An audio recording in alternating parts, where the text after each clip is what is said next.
Hello there, my sleepy wasteland wanderers. Tonight, we journey through the desolate beauty of the Fallout universe, where the ruins of civilization hold stories waiting to be told. I'll be your guide through these radioactive landscapes, sharing tales of survival, hope, and the quiet moments that exist even in the harshest environments. So get comfortable, dim your lights, and let the sounds of the wasteland carry you away. The gentle glow of your Pip-Boy will guide our path as we explore these forgotten places together. Now close your eyes and let your mind drift as we step into the world of Fallout, where dreams await beyond the wasteland horizon.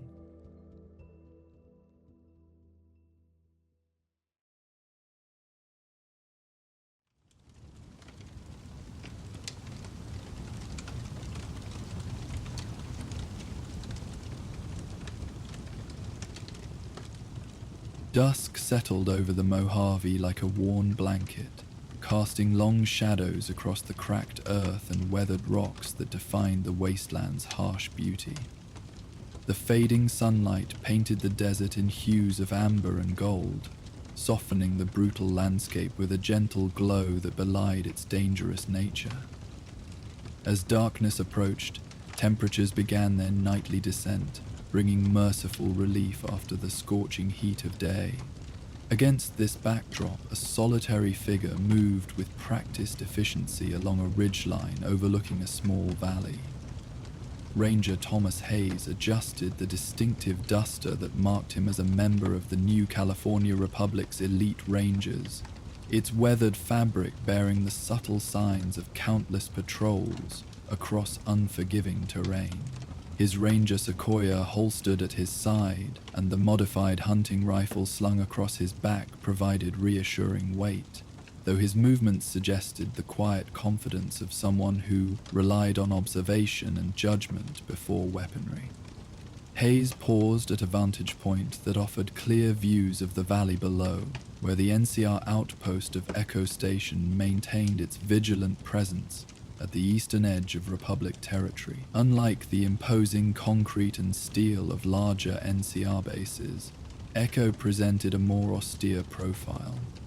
A collection of repurposed pre-war buildings surrounded by hastily constructed defensive positions, sandbagged emplacements, and a modest communication array that maintained tenuous connection with Central Command. The outpost emerged from the gathering darkness as lights flickered to life within its perimeter, creating small pools of illumination against the deepening twilight. From his elevated position, Hayes could observe the rhythmic patterns of evening patrol rotations, the defined movements of personnel between stations, and the disciplined efficiency that characterized NCR military operations even at remote outposts. After completing his assessment, Hayes began his descent toward the station with measured steps, navigating the uneven terrain with the practiced ease of someone intimately familiar with desert movement. His approach was neither hurried nor hesitant, the deliberate pace of a ranger returning from extended reconnaissance, rather than bearing urgent news or evading pursuit. As he reached the final approach to the outpost's main gate, Hayes raised a hand in greeting to acknowledge the guards who had undoubtedly tracked his movement for the past several minutes. The distinctive silhouette of Ranger armor was generally welcomed at NCR installations, but proper protocols remained essential, particularly in frontier positions where vigilance often meant survival. Ranger Hayes returning from Northern Patrol route, he announced, as he came within comfortable speaking distance of the gate. Authorization code Sierra Echo 749. The gate guards, regular NCR troopers rather than rangers, responded with appropriate verification procedures, checking his authorization against their daily roster before signaling for the gate to be opened. Their efficiency reflected the disciplined training that the Republic instilled in its military personnel, though their slight deference to his Ranger status remained visible beneath professional exteriors. "Welcome back, Ranger," the senior gate guard acknowledged as Hayes passed through the checkpoint. Captain Reeves requested notification upon your return. She's in the command center. Hayes nodded appreciation for the information, adjusting course toward the central building that served as Echo Station's administrative and communication hub. The outpost's interior presented an organized arrangement of functional spaces. Barracks positioned for rapid response to defensive positions, supply caches strategically distributed to ensure access during potential siege conditions, medical facilities centrally located for optimal. Unlike the chaotic arrangements typical of wasteland settlements, military precision defined every aspect of the station's layout. Personnel moved throughout the complex with purposeful efficiency, each attending to assigned duties that collectively maintained outpost readiness. Most were standard NCR troopers, their tan uniforms and light armor marking them as the backbone of Republic military presence throughout the Mojave. Occasional specialists could be identified by equipment modifications or insignia. Communications operators, medical personnel, technical maintenance crews, each contributing specialized function to the outpost's overall operational capability. As Hayes approached the command center, he noted the recently increased security measures, additional guards positioned at entrance points, verification procedures more rigorous than typical frontier protocols. Restricted area designations expanded beyond standard classifications. These adjustments had appeared gradually over recent weeks, each individually justifiable by frontier security concerns, but collectively creating a pattern that had initially drawn his attention. Ranger Hayes reporting as requested, he announced to the officer stationed at the command center entrance, presenting his identification for the additional verification that had become standard procedure. After clearing security, Hayes entered the command center where Captain Elena Reeves stood reviewing documentation at the central situation table. Unlike many career officers who maintained distance from frontier assignments, Reeves had established reputation as a field-orient commander who preferred direct engagement with territorial operations. Her uniform, while meeting regulations, showed subtle adaptations to desert conditions. Reinforced in areas prone to wear, modified for improved mobility without sacrificing professional appearance. Ranger Hayes, she acknowledged, looking up from her work with the focused attention characteristic of effective officers. Prompt return. I appreciate the efficiency. Your preliminary assessment of the northern approach routes? Largely as expected, Captain, Hayes reported, moving to indicate relevant sections on the regional map displayed across the situation table. Primary routes show increased traffic compared to last month's survey, primarily civilian traders and smaller caravans. 2 minor raider encampments identified here and here, typical opportunists rather than organized factions, avoiding direct NCR confrontation while targeting isolated travelers. Reeves nodded, making brief notations on her personal datapad while maintaining conversation. Consistent with broader regional patterns, anything warranting specialized attention or resource allocation? Nothing requiring immediate action, Hayes responded, though his measured tone contained subtle reservation that would be recognizable to those familiar with Ranger communication patterns. Standard patrol rotations should provide adequate coverage for current threat assessment. The captain studied him briefly, her experienced eye noting what remained unspoken. Like many effective commanders, Reeves had developed capacity to read her personnel beyond their direct reports, particularly Rangers, whose observations often contained layers of meaning beyond literal statements. Your complete patrol documentation will be useful for our operational planning, she noted, maintaining professional conversation while creating opportunity for additional information transfer. I'd appreciate your detailed assessment when convenient. My office in 30 minutes? Hayes recognized the implicit invitation for private conversation beyond standard reporting channels. Of course, Captain. I'll compile my observations and meet you there. With formal reporting completed, Hayes departed the command center and made his way toward the Ranger Barracks, a separate structure reserved for the elite branch's personnel, reflecting both their specialized status and operational requirements for independence within the broader NCR military structure. Unlike the communal arrangements of regular troop quarters, the Ranger facility provided individual accommodations reflecting the autonomous nature of their assignments and the need for privacy when processing sensitive intelligence. As he entered the barracks, Hayes noted the presence of Ranger Sarah Lyons arranging equipment at her assigned station. Unlike his Frontier Scout specialization, Lyons had developed a reputation as one of the region's most effective combat rangers, her modified armor bearing the subtle marks of numerous successful engagements, her customized rifle resting within immediate reach even in presumed security of the barrack. "Hayes," she acknowledged without looking up from her meticulous equipment maintenance. "Back sooner than expected.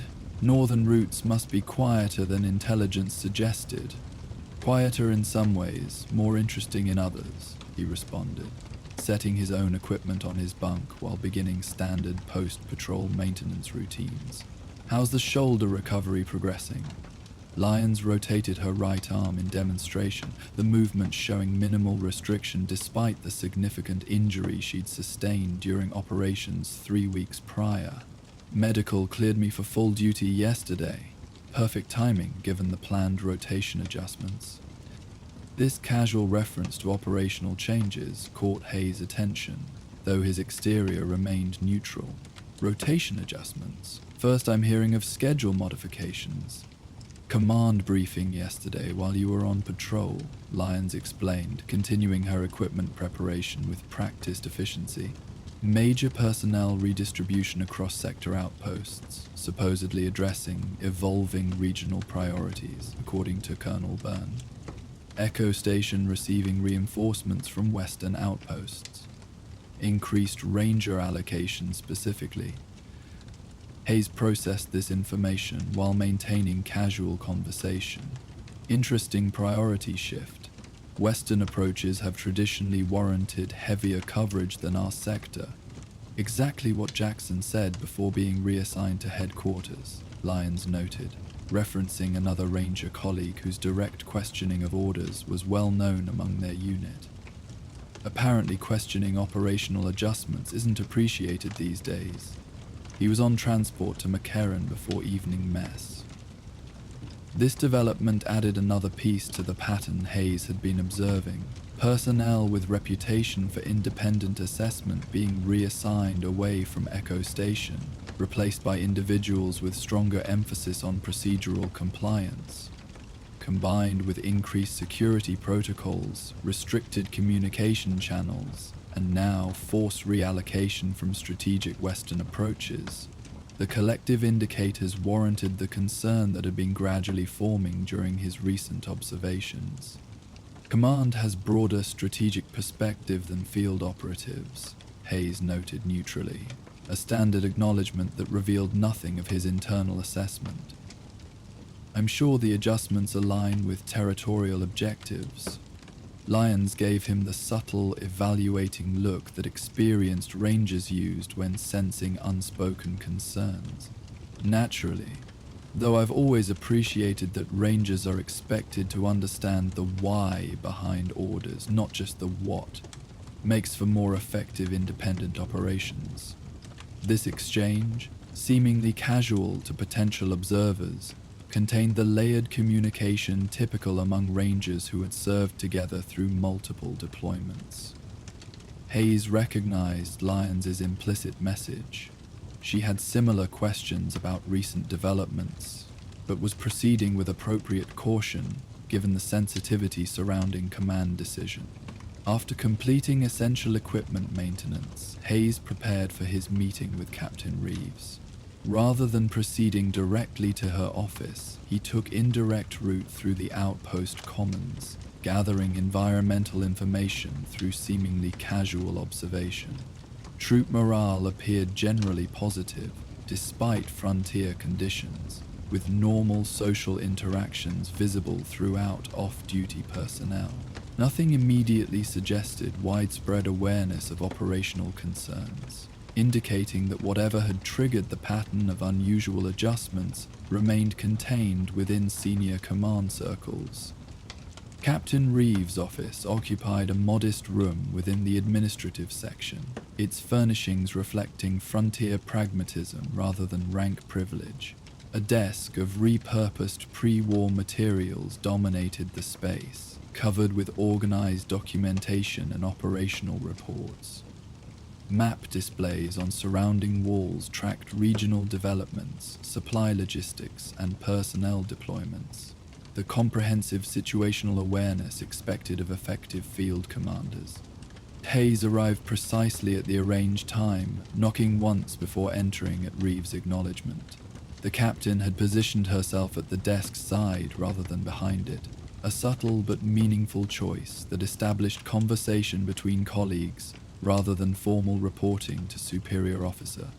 "Close the door, Hayes," she directed, her tone shifting from the more formal command presence maintained in public spaces to the direct communication used when privacy allowed genuine exchange.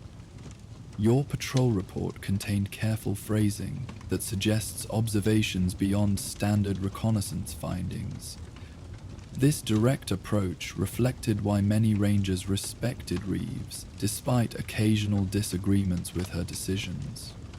She recognized the value of clear communication when situation warranted, particularly with personnel whose judgment she trusted. Hayes appreciated this efficiency, responding with equal directness as he took the offered seat. "Several patterns have emerged over recent weeks that warrant attention," he confirmed, maintaining professional tone while transitioning to the substance of his concerns. Individually, each change can be justified by reasonable operational requirements. Collectively, they suggest coordinated adjustment toward undisclosed objectives. Reeves nodded slightly, neither confirming nor challenging his assessment. Specific observations. Personnel reassignments increasingly concentrate officers with minimal regional experience but strong loyalty to central command.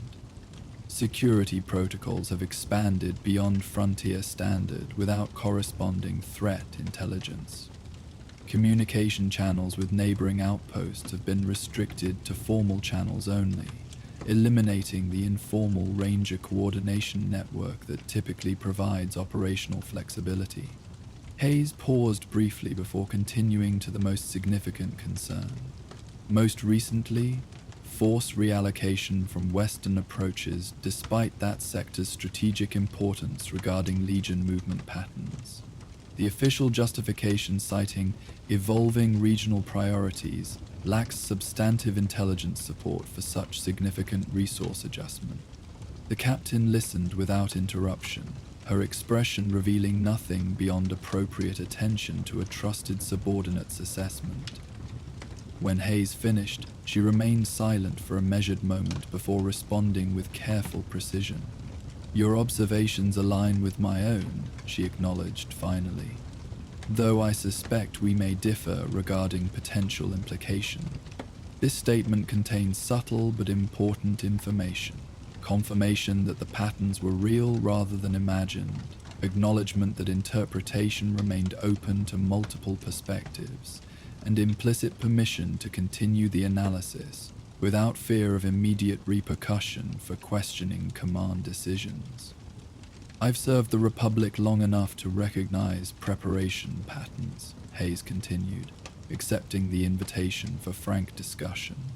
"These adjustments reflect positioning for significant operations, not defensive contingency against identified threats, but proactive initiative requiring substantial resource commitment." Reeves nodded once, neither confirming nor denying the assessment. "And your concern regarding such preparations? Operations based on solid intelligence and transparent objectives strengthen the Republic's position. Actions undertaken without proper territorial understanding or with objectives obscured from field commanders often lead to strategic regression, despite tactical success. Hayes maintained professional tone despite the significant implications of his statement. Recent communication patterns suggest decisions being made at headquarters with minimal input from personnel with direct regional experience. The captain rose from her seat, moving toward the map display with measured steps that suggested careful consideration rather than dismissal. She studied the regional representation for several moments before responding. The Republic's presence in the Mojave serves multiple objectives: security for NCR citizens, territorial stability, resource acquisition, strategic positioning against potential threats. Balancing these priorities requires complex assessment beyond any single perspective. She turned to face Hayes directly, her expression reflecting the genuine complexity of command responsibility. What appears concerning from field perspective may represent necessary adaptation to broader circumstances beyond regional visibility.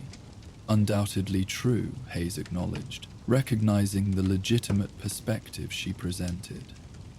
Though effective adaptation typically benefits from incorporating experienced field assessment, rather than bypassing established intelligence channels. This statement approached but did not cross the line between appropriate professional concern and insubordination, a distinction Reeves clearly recognized based on her measured response. Your concern is noted and appreciated, Ranger. The independence that makes Rangers effective also creates responsibility to raise potential issues. She returned to her desk, her demeanor shifting subtly toward more formal command presence. I've arranged specialized reconnaissance assignment that may provide context for recent adjustments. Departure tomorrow at 600 Western Approach Route 7. Full briefing materials will be provided at mission commencement. Hayes recognized both the opportunity being provided and the conversation's conclusion. The assignment offered chance to gather additional information regarding his concerns while demonstrating continued trust in his capabilities, despite raising questions about command decisions. Understood, Captain. I'll prepare accordingly. As he left Reeves' office, Hayes considered the implications of their exchange. The captain had neither dismissed his concerns nor fully validated them, maintaining appropriate command discretion while creating opportunity for additional information gathering. This balanced approach suggested she shared some of his questions while maintaining necessary loyalty to command structure and mission requirements. The outpost had transitioned fully to evening operations as he crossed the central yard toward Ranger quarters. Night patrols moved with disciplined purpose along defensive perimeters, their routines creating rhythmic patterns of security that had protected NCR interests throughout territorial expansion. Maintenance crews worked under portable illumination to address equipment needs, while off-duty personnel sought brief relaxation before their next shift assignments. This ordinary operational flow continued despite the questions forming within Hayes' mind, the Republic's military efficiency maintaining external effectiveness even as potential internal concerns developed. The contradiction represented both strength and vulnerability in NCR expansion strategy. Organizational momentum continuing through challenging circumstances while potentially missing critical course corrections when communication channels became restricted. As he reached the Ranger barracks, Hayes noted the arrival of additional personnel.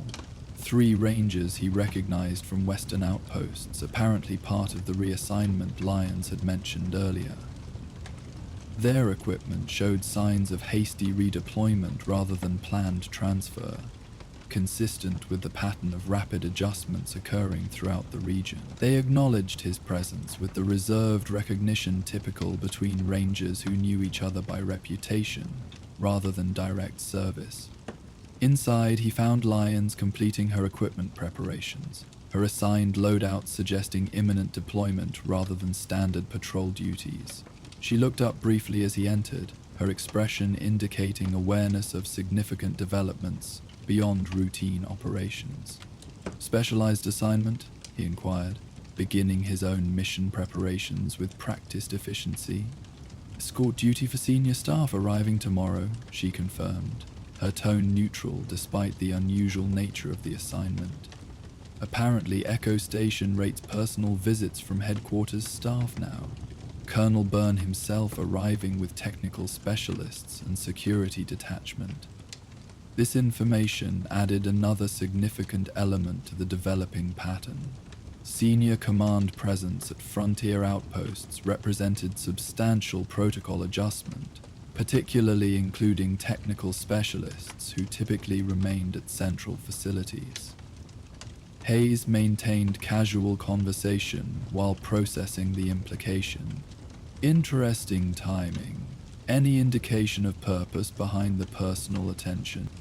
"Nothing official beyond standard regional assessment language," Lyons responded while securing her combat webbing with practiced precision, though the security arrangements suggest more substantial objectives than routine inspection. Full perimeter enhancement, communication blackout during arrival window, restricted access to northern compound section effective immediately. Hayes noted this last detail with particular interest. The northern compound had housed primarily storage and maintenance facilities, according to standard outpost configuration. Restricted access implied repurposing for specialized functions beyond typical frontier operations. "Significant preparation for routine assessment," he observed, the understatement carrying clear meaning between experienced rangers. "Indeed." Lyons completed her equipment checks with methodical thoroughness before adding, "Your assignment? Specialized reconnaissance, Western Approach 7. Departure 600 tomorrow." Something in his tone apparently conveyed additional meaning, as Lyons paused briefly in her preparations. Western approaches were deemed lower priority according to yesterday's briefing. Interesting timing for specialized attention in that sector. This observation confirmed Hayes' initial assessment. His assignment represented deviation from stated strategic adjustments, suggesting either compartmentalized operations or deliberate misdirection. Neither possibility aligned with standard NCR operational transparency regarding ranger deployments.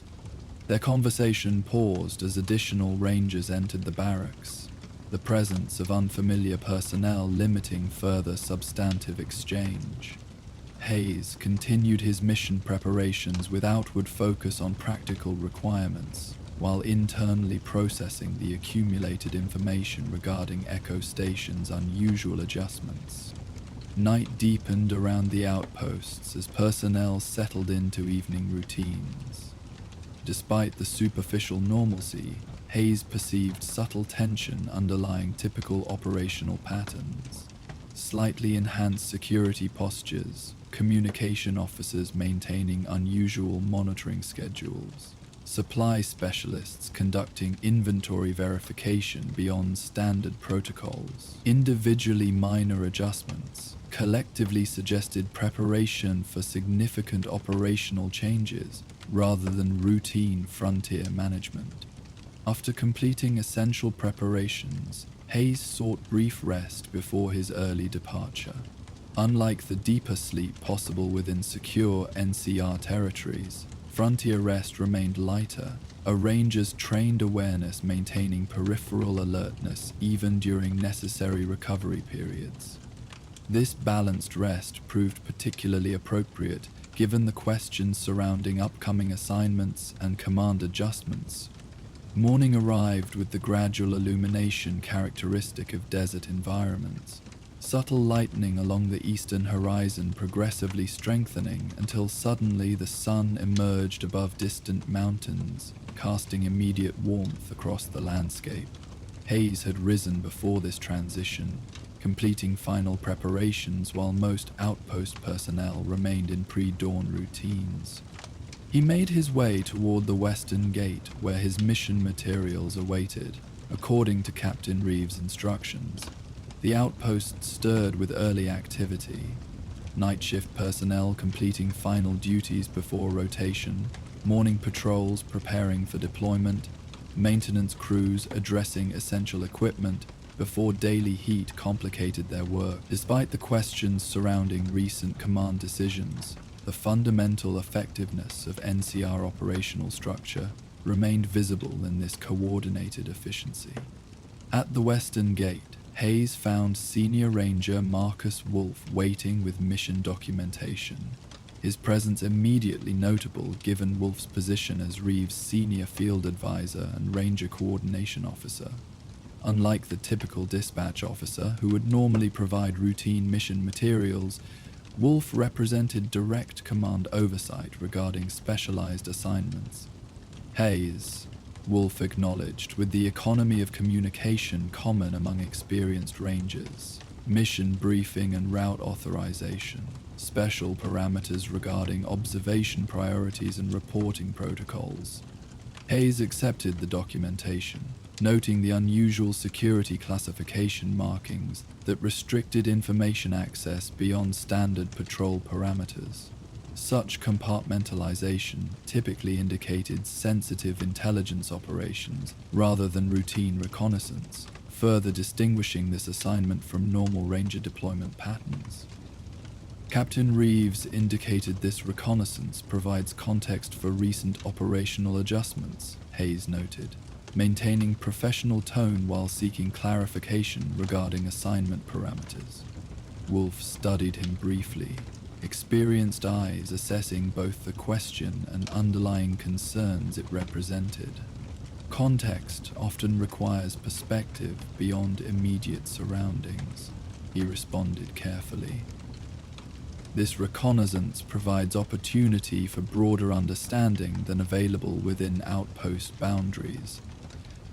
The deliberate phrasing suggested multiple layers of meaning. Acknowledgement that Hayes' concerns regarding command decisions might be addressed through this assignment, indication that the mission carried significance beyond standard patrol objectives, and subtle warning that full understanding required direct observation rather than preliminary briefing materials. Understood, Hayes acknowledged, recognizing both the opportunity being provided and the limitations regarding pre-mission disclosure. Standard communication protocols? Modified reporting schedule detailed in documentation, Wolfe clarified. Secure Channel 7 for priority communication if required. Standard Ranger discretion regarding operational decisions within mission parameters. This last statement carried particular significance given recent restrictions on field personnel autonomy. Explicit authorization for Hayes to exercise traditional Ranger judgment rather than adhering strictly to predetermined protocols. Whether this represented Reeves' confidence in his capabilities or deliberate creation of operational flexibility outside standard command channels remained unclear, but the practical effect provided valuable freedom of action during his assignment. With briefing complete, Hayes departed through the western gate as morning light strengthened across the Mojave. The distinctive Ranger duster moved with his measured strides as he established initial bearing according to mission parameters, weapon positions adjusted for optimal accessibility, without impeding efficient movement across challenging terrain. Behind him, Echo Station continued its morning activation sequence. Defensive positions fully staffed, patrol units deploying along assigned routes, the coordinated implementation of Republic military protocols that had established NCR presence throughout the Western territories. The specified reconnaissance route led Hayes away from established patrol vectors, transitioning toward rarely monitored approach corridors, where natural terrain features created challenging navigation requiring specialized Ranger training. Unlike the more frequently traveled paths, where NCR presence maintained relative security, these remote areas represented the genuine frontier, territories claimed on Republic maps but rarely experiencing actual governmental presence beyond occasional Ranger transit. As distance from Echo Station increased, Hayes reviewed the mission documentation more thoroughly. The specified observation objectives focused on potential non-Republic activity along approach vectors that had previously been classified as low priority for regular monitoring. Particular attention was directed toward identifying any organized presence beyond typical wasteland inhabitants. Specific reference to monitoring for coordinated operations with advanced equipment profiles, suggesting concern regarding faction activity beyond standard raider or tribal movement patterns. Most notable within the documentation was the communication restriction regarding findings, direct reporting to Captain Reeves only, bypassing standard intelligence channels that would normally process reconnaissance information through established evaluation protocols. Such compartmentalization typically indicated either highly sensitive intelligence operations or, more concerning, deliberate isolation of information from standard assessment procedures. Hayes continued his methodical progress through increasingly challenging terrain, Ranger training converting potential obstacles into tactical advantages through appropriate route selection and movement techniques. The morning heat intensified as the sun climbed higher, the Mojave's unforgiving environment demanding constant awareness regarding water conservation and exertion management.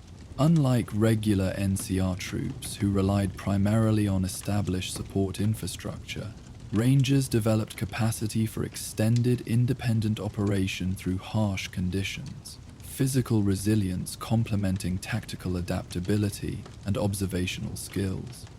By midday, Hayes had reached the first designated observation point, an elevated position offering commanding views across a valley approach that could potentially support undetected movement toward NCR territory. He established concealed position with practiced efficiency, using natural features to break his silhouette, while arranging observation equipment for extended monitoring without compromising security. The valley below presented typical Mojave characteristics: scattered vegetation surviving in harsh conditions, occasional ruins from pre-war structures slowly surrendering to environmental reclamation, natural drainage patterns created by centuries of water's patient erosion during infrequent but powerful storm events.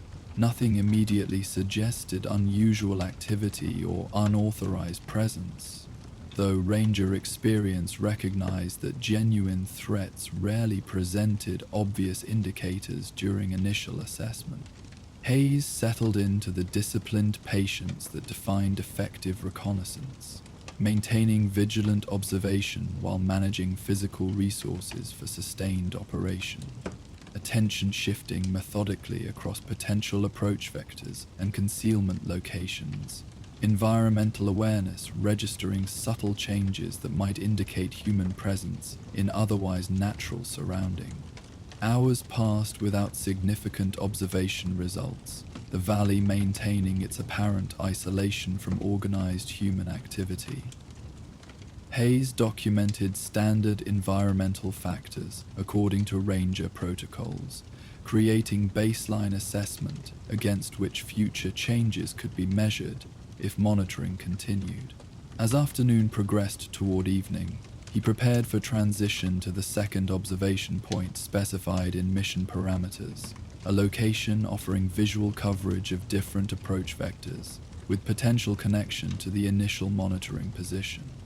The journey between observation points required careful navigation through broken terrain, where conventional routes proved impossible. Hayes moved with the balanced efficiency of experienced Ranger fieldcraft, neither rushing at cost of security awareness, nor moving so cautiously that mission timelines became compromised. Each placement of boot against stone, each transition between exposure and concealment, each moment of pause to assess surroundings represented the accumulated training and experience that separated Rangers from conventional military personnel. As Hayes approached the second observation point near evening transition, subtle indicators captured his attention. Faint disturbance patterns in otherwise undisturbed soil, minimal vegetation displacement inconsistent with animal movement, small stone arrangements unlikely to occur through natural processes. Individually insignificant, collectively they suggested recent human presence, preceding his arrival by perhaps 12 to 24 hours.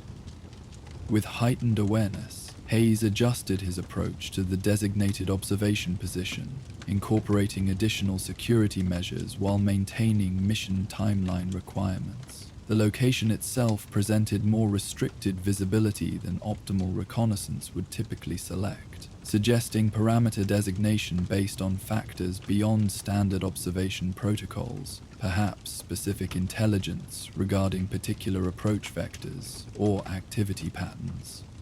Establishing appropriate position with enhanced security consciousness, Hayes conducted methodical scan of visible territory as evening light created progressively longer shadows across the landscape. Initial assessment revealed no immediate presence, though several terrain features created potential concealment that would require extended observation to effectively clear from consideration. As darkness approached, Hayes transitioned to night observation equipment, the specialized optics providing continued surveillance capability despite reduced natural illumination.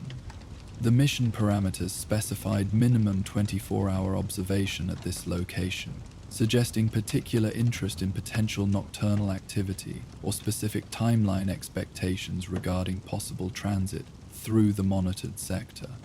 The Mojave night arrived with characteristic transformation, temperature dropping with noticeable rapidity once direct sunlight departed, stars gradually emerging against darkening sky with clarity impossible in pre-war urban environments, nocturnal wildlife beginning movement patterns distinct from daylight inhabitants. Hayes maintained disciplined observation throughout this transition, ranger training enabling sustained effectiveness despite changing environmental conditions.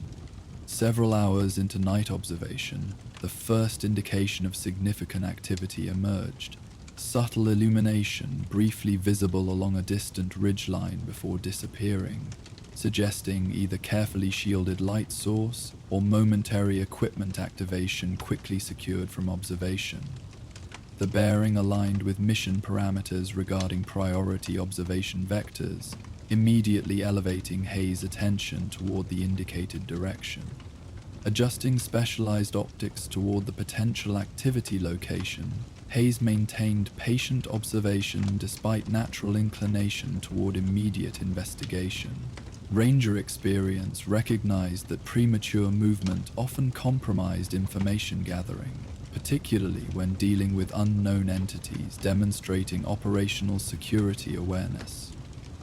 His patience yielded results as additional indicators gradually emerged. Intermittent communication signals detected on specialized equipment, faint but distinctive sound patterns carried through night air during momentary wind shifts, occasional movement signatures against moonlit terrain.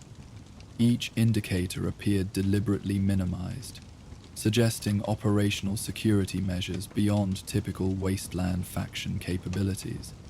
Hayes documented each observation with precise notation, creating comprehensive assessment record while maintaining continuous monitoring. The accumulated evidence suggested organized presence with technical capabilities and disciplined procedures, characteristics that aligned with mission documentation, references to coordinated operations with advanced equipment profiles. Most concerning within these observations was the movement vector.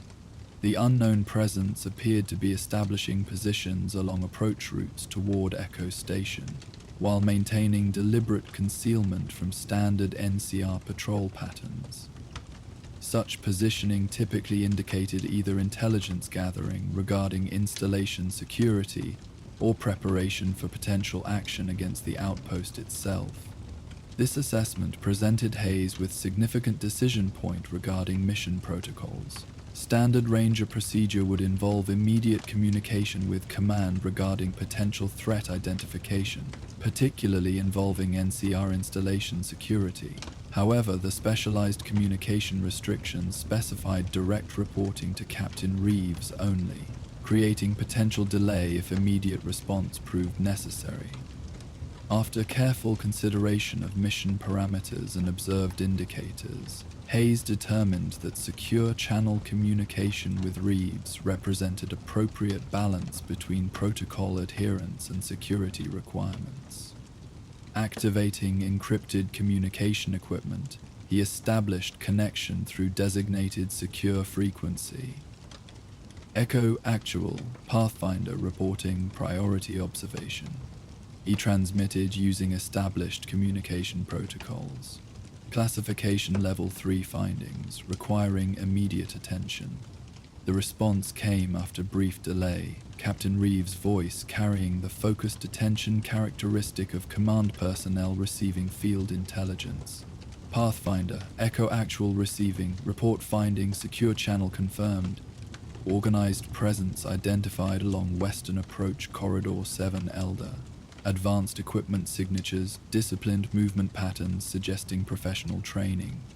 Current vector establishing positions with direct observation capability regarding Echo Station perimeter. Movement pattern and position selection consistent with pre-action reconnaissance or forward observation post-establishment. Hayes paused briefly before adding assessment beyond direct observation. Activities inconsistent with typical Wasteland faction capabilities. Operational security measures suggest military training or equivalent organizational discipline. The communication channel remained silent for several moments before Reeves responded with careful precision. Confirmation level regarding assessment. 80% confidence in presence assessment. 65% regarding capability estimate. Hayes replied with the calculated certainty expected in Ranger reporting. Continuing observation to refine evaluation. Maintain position and observation protocol, Reeves directed after brief consideration. Priority documentation of all activities and equipment signatures. No direct engagement without explicit authorization. Will dispatch additional assets to reinforce your position. Estimated arrival 6 hours at earliest. The response aligned with standard procedures regarding unknown force assessment, though Hayes noted the captain had not expressed surprise regarding the presence itself, suggesting possible alignment with existing intelligence, or anticipated development based on information beyond his current awareness.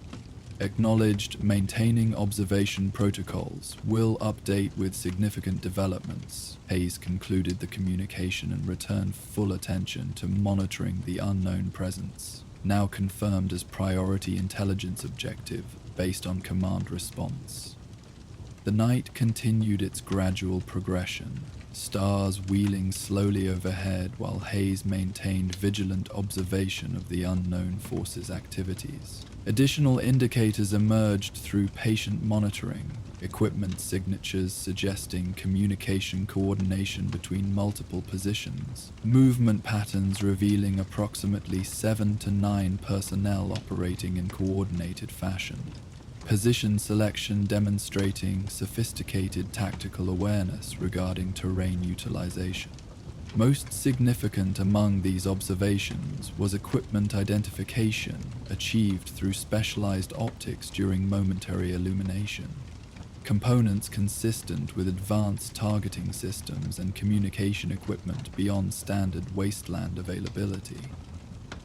The configuration appeared deliberately obscured from casual observation, but Ranger training in equipment identification allowed Hayes to distinguish key elements despite concealment efforts.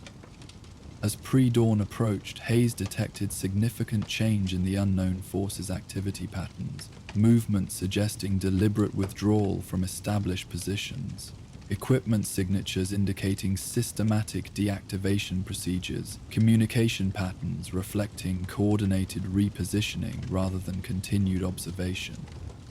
The collective indicators suggested mission completion rather than tactical repositioning, as though intended objectives had been achieved. This assessment further complicated the situation's interpretation. If the unknown force had completed rather than aborted their mission, it suggested information gathering had been their primary objective, rather than direct action against Echo Station. Such intelligence operations typically preceded more substantial activities, though timeline between reconnaissance and potential action could vary from hours to weeks, depending on operational objectives.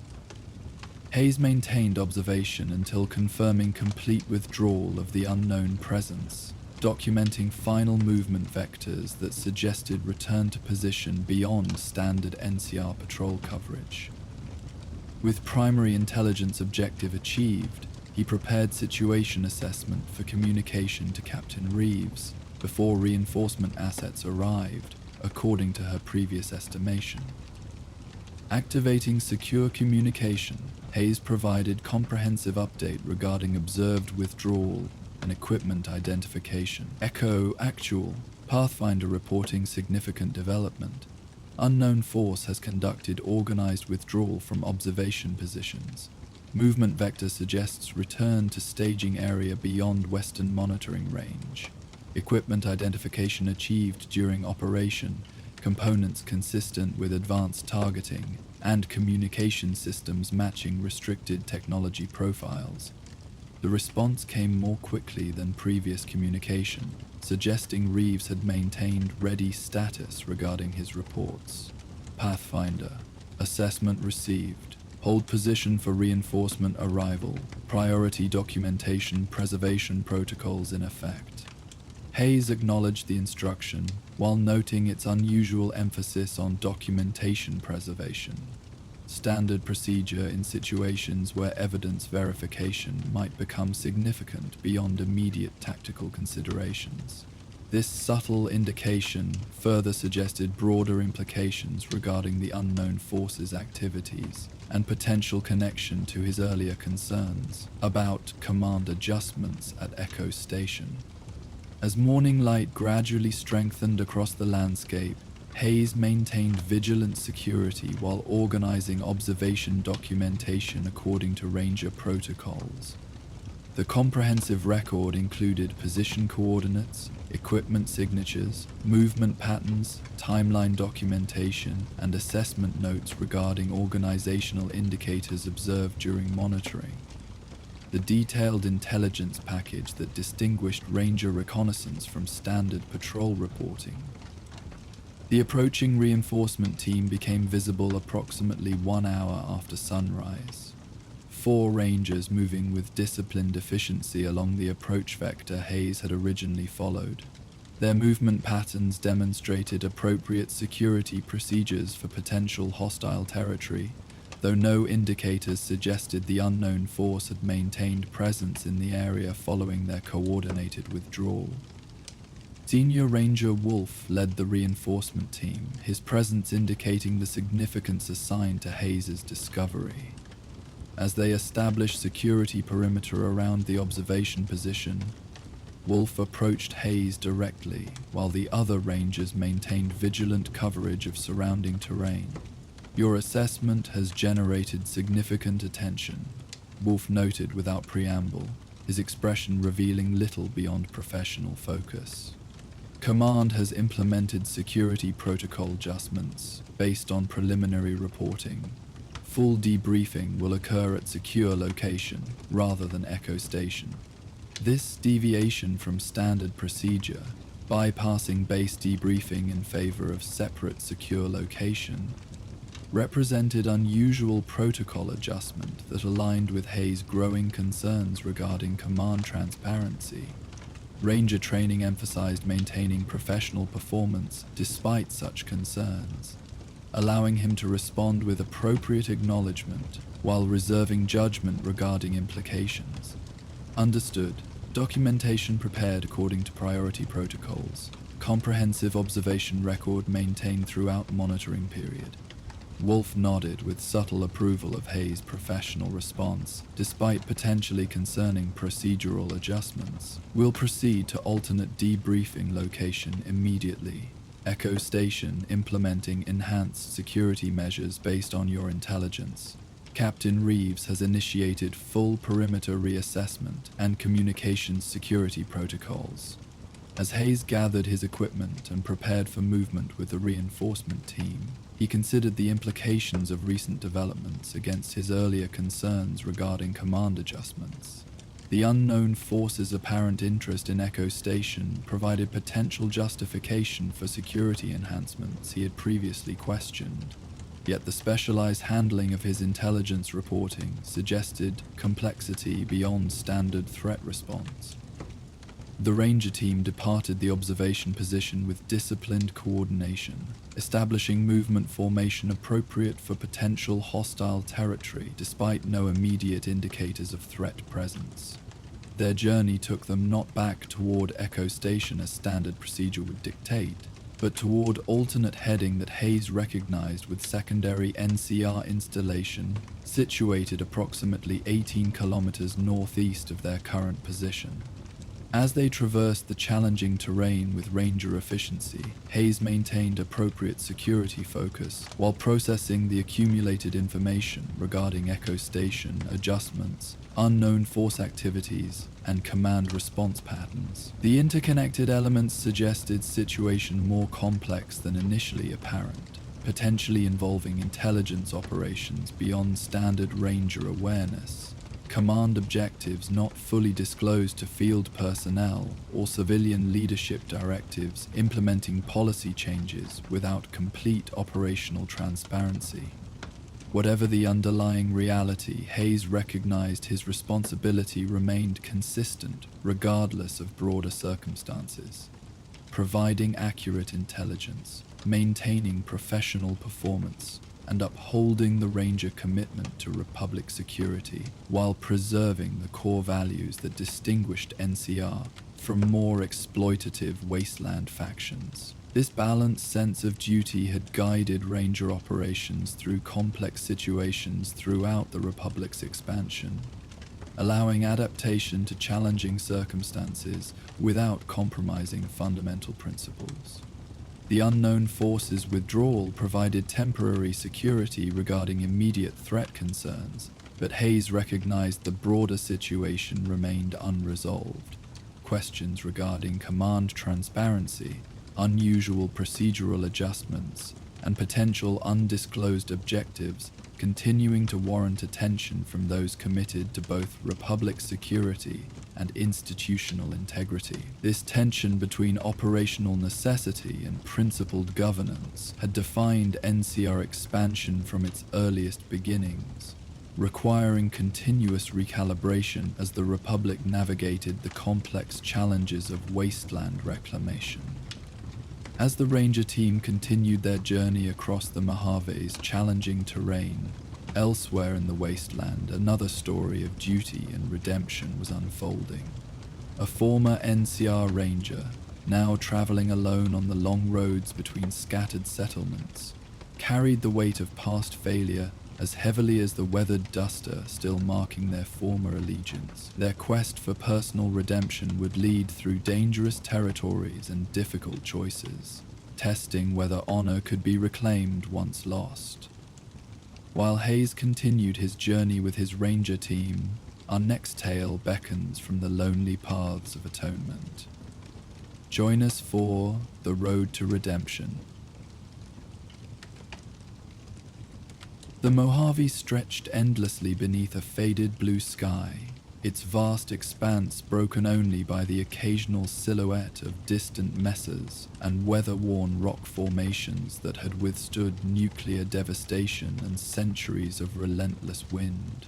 Morning light cast long shadows across the cracked earth, illumining the landscape with a gentle amber glow that belied the harsh reality of wasteland existence. Dust devils danced across barren flats, their swirling forms appearing and disappearing like restless ghosts haunting the silent terrain.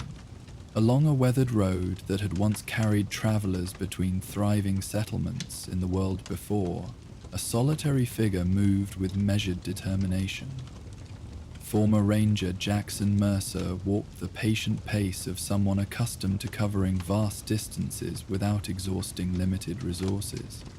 The distinctive ranger duster that hung from his shoulders showed signs of countless journeys, patched in places, frayed at the edges, yet still bearing the faded emblem of the new California Republic that he had once served with unwavering devotion. Unlike active rangers, whose equipment maintained the disciplined orderliness of military service, Mercer's gear reflected his current existence outside formal structures. His modified hunting rifle, slung across his back with a handcrafted leather strap, bore the marks of repeated field repairs performed with whatever materials had been available. The revolver holstered at his side, not the distinctive Ranger Sequoia he had once carried, but a reliable 957 Magnum acquired during his wanderings, remained his only concession to wasteland dangers that couldn't be avoided through careful route selection and vigilant awareness. Mercer paused atop a gentle rise in the road, taking advantage of the elevation to survey the terrain ahead with practiced thoroughness. His gaze moved methodically across potential points of concern, areas that might conceal hostile presences, landscape features that could become navigational challenges, distant signs of settlement or encampment that warranted identification before closer approach. This careful assessment reflected his ranger training, the disciplined vigilance that had become so deeply ingrained that 3 years of solitary wandering had done nothing to diminish its automatic implementation. Water management being the essential discipline of desert survival, Mercer took measured drink from his canteen, sufficient to address current need without compromising future requirements. According to his mental map of the region, developed through both NCR cartographic training and personal exploration, the settlement of Goodsprings lay approximately 4 hours ahead at his current pace. The modest community had established reputation for reasonable hospitality toward travelers, who respected local customs and contributed fairly to communal resources, a balanced approach to wasteland existence that aligned with Mercer's own values despite his separation from Republic structure. With assessment complete and brief rest concluded, he continued his journey with the same measured pace that had carried him across vast stretches of wasteland territory. His movements contained neither the hasty urgency of those fleeing pursuit, nor the cautious hesitation of individuals fearing imminent danger. Rather, he proceeded with the balanced efficiency of someone intimately familiar with harsh environments and the sustainable rhythms needed for extended travel through challenging conditions.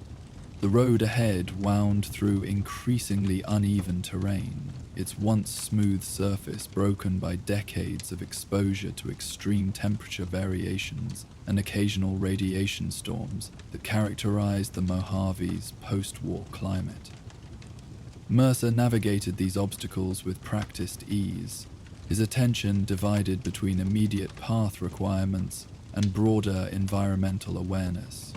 Experience had taught that fixation on either immediate concerns or distant threats created vulnerability. The balanced vigilance of simultaneously addressing both represented one of the fundamental skills that separated wasteland survivors from those who succumb to the countless dangers permeating post-apocalyptic existence.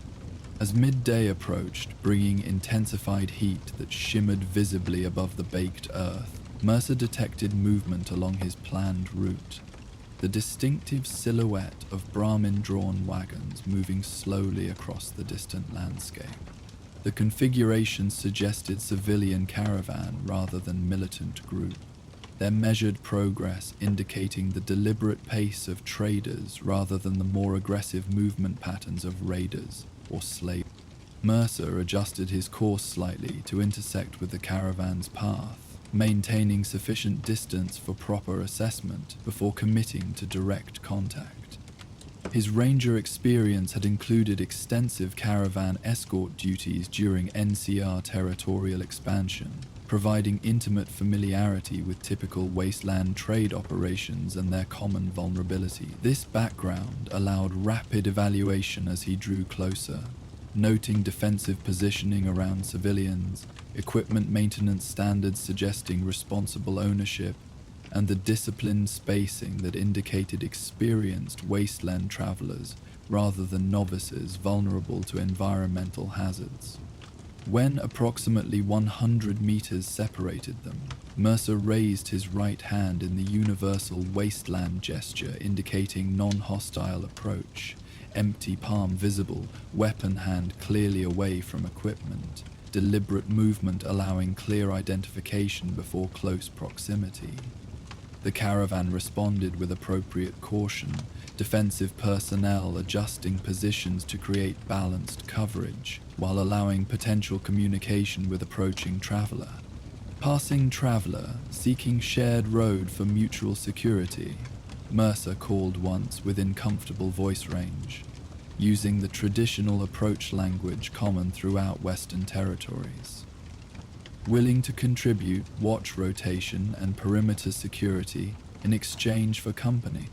A weathered man with the distinctive appearance of a caravan master, practical clothing designed for extended travel, equipment positioned for accessibility rather than display, the subtle vigilance of someone responsible for both personnel and cargo, stepped forward as designated negotiator. "Roads free for all with peaceful intent," he responded with the customary acknowledgement. "Carson's caravan welcomes additional security if you're willing to share what brings you along this particular route." This measured welcome reflected standard wasteland protocols, offering basic hospitality while establishing reasonable expectations regarding information exchange. Mercer approached at steady pace, maintaining visible, non-threatening posture while closing distance to conversational range. "Jackson Mercer," he introduced himself with deliberate simplicity, heading toward Goodsprings for resupply before continuing west. Former NCR, now independent traveler. He deliberately omitted his ranger background, a partial truth that avoided potential complications without representing active deception. Throughout the Western Territories, attitudes toward the NCR ranged from grateful appreciation to bitter resentment, depending on local experiences with Republic expansion. Former Ranger status sometimes created unnecessary complications when simple traveler identity served immediate purposes equally well. The caravan master nodded with the pragmatic acceptance characteristic of experienced wasteland operators. "Walter Carson?" "Moving supply shipment from Novak to Goodsprings, standard trade route. You're welcome to travel alongside for mutual benefit. Extra eyes always valuable in open territory." This straightforward arrangement, temporary alignment of independent parties for shared security without formal obligation beyond immediate journey, represented common wasteland cooperation. Unlike the structured protocols that governed NCR operations, such arrangements relied on practical mutual benefit rather than institutional frameworks, creating flexible associations that could form and dissolve according to immediate circumstances without bureaucratic complexity. Mercer adjusted position to walk alongside the caravan's right flank, a location offering both conversational access and practical security contribution. The caravan itself consisted of 3 Brahmin-drawn wagons containing cargo secured beneath weathered tarps, accompanied by 7 personnel, including Carson. Their equipment and positioning suggested experienced operators rather than amateur traders. Weapons maintained in functional condition without excessive display, cargo secured against both environmental damage and opportunistic theft. Personnel dispersed in formation providing overlapping security coverage. Unusual to see full caravan operation on this particular route, Mercer observed after they had resumed progress. Traffic's been minimal since the junction raid 3 months back. Most independents shifted to the northern approach, despite the longer transit time. This casual reference to regional security conditions served dual purpose, demonstrating knowledge that established credibility while assessing Carson's awareness regarding territorial developments. The Caravan Master's response would indicate whether their current route represented informed risk assessment or potentially dangerous ignorance regarding recent events. "Junction's been reclaimed," Carson explained, his tone suggesting reasonable confidence without careless certainty. "NCR Rangers cleared the raider camp 2 weeks ago, established temporary outposts at the crossroads. Limited patrol coverage, but sufficient to deter opportunists targeting obvious trade movement. Northern route still safer for singleton travelers, but organized caravans with decent security can manage the direct approach now." This information carried significance beyond immediate security considerations. Ranger operations in this sector had been minimal following NCR's strategic consolidation after Hoover Dam, with limited personnel focused primarily on core territory protection rather than outlying route security. Recent reallocation toward junction protection suggested potential policy adjustment or renewed interest in maintaining civilian trade routes beyond formal Republic boundaries. "Good to hear," Mercer acknowledged, maintaining casual conversation while processing this development's broader implications. "Trade flow improves life for settlements throughout the region. Independent communities benefit from reliable supply chains even when formal political alignment remains impractical." Carson nodded agreement, likely recognizing the balanced perspective that acknowledged both NCR's contribution to regional security and the legitimate reasons many settlements maintained independence from direct Republic governance. "Republic has its flaws, but raiders don't exactly establish reliable postal service or medical clinics. Practical folks appreciate having someone pushing back against the worst elements, even when disagreeing with taxation policies or resource claims." This pragmatic assessment reflected the complex reality of Mojave politics. Communities recognizing the stabilizing influence of NCR military presence while maintaining reservations about complete integration into Republic governance structures. Such balanced perspective had become increasingly common as initial expansion enthusiasm encountered the practical challenges of Wasteland administration, creating more nuanced relationship between central authority and frontier settlements than official policy sometimes acknowledged. Their conversation continued intermittently as the caravan maintained steady progress along the deteriorated roadway. Carson proved knowledgeable regarding regional developments without demonstrating the information compartmentalization typical of individuals with formal intelligence connections. His observations reflected the practical awareness of experienced caravan operators, focused on security conditions, settlement status, resource availability, and trade opportunities rather than political machinations or military deployments. Goodsprings has seen better organization recently, he noted as they navigated a particularly damaged road section that required careful Brahmin guidance. New Settlement Council established trade agreements with 3 neighboring communities, implemented water purification improvements, established regular security patrols between connected settlements. Still independent, but showing more cohesive governance than typical Wasteland arrangement. Mercer found this development interesting, given his last visit to Goodsprings nearly 14 months earlier. At that time, the settlement had maintained the loose organizational structure common to smaller Wasteland communities. Practical cooperation regarding essential needs without formal governance beyond immediate crisis management. Evolution toward more structured arrangement without external pressure suggested internal leadership development rather than imposed organization, potentially creating more sustainable community structure than typically achieved through outside intervention. As afternoon progressed toward evening, the caravan maintained steady pace despite increasing heat. The Brahmin showed signs of extensive conditioning for wasteland travel.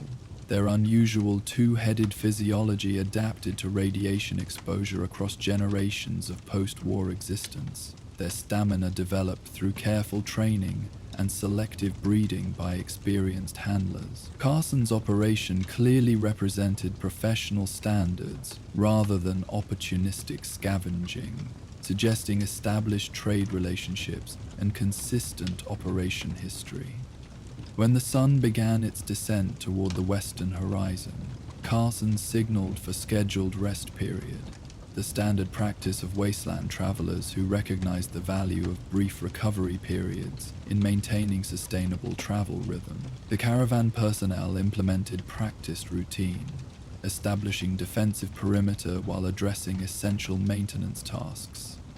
Brahmin receiving water and limited feed, equipment checked for travel-induced damage, personnel rotating through rest positions that maintained security coverage while allowing individual recovery. Immerse contributed to security establishment as agreed, applying ranger-developed techniques without explicitly identifying their origin. His assessment identified optimal observation positions, potential approach vectors requiring particular attention, and environmental features offering either defensive advantage or potential concealment for hostile approach. This contribution reflected his commitment to fair exchange within temporary alliance, providing genuine value while maintaining appropriate boundaries for limited association.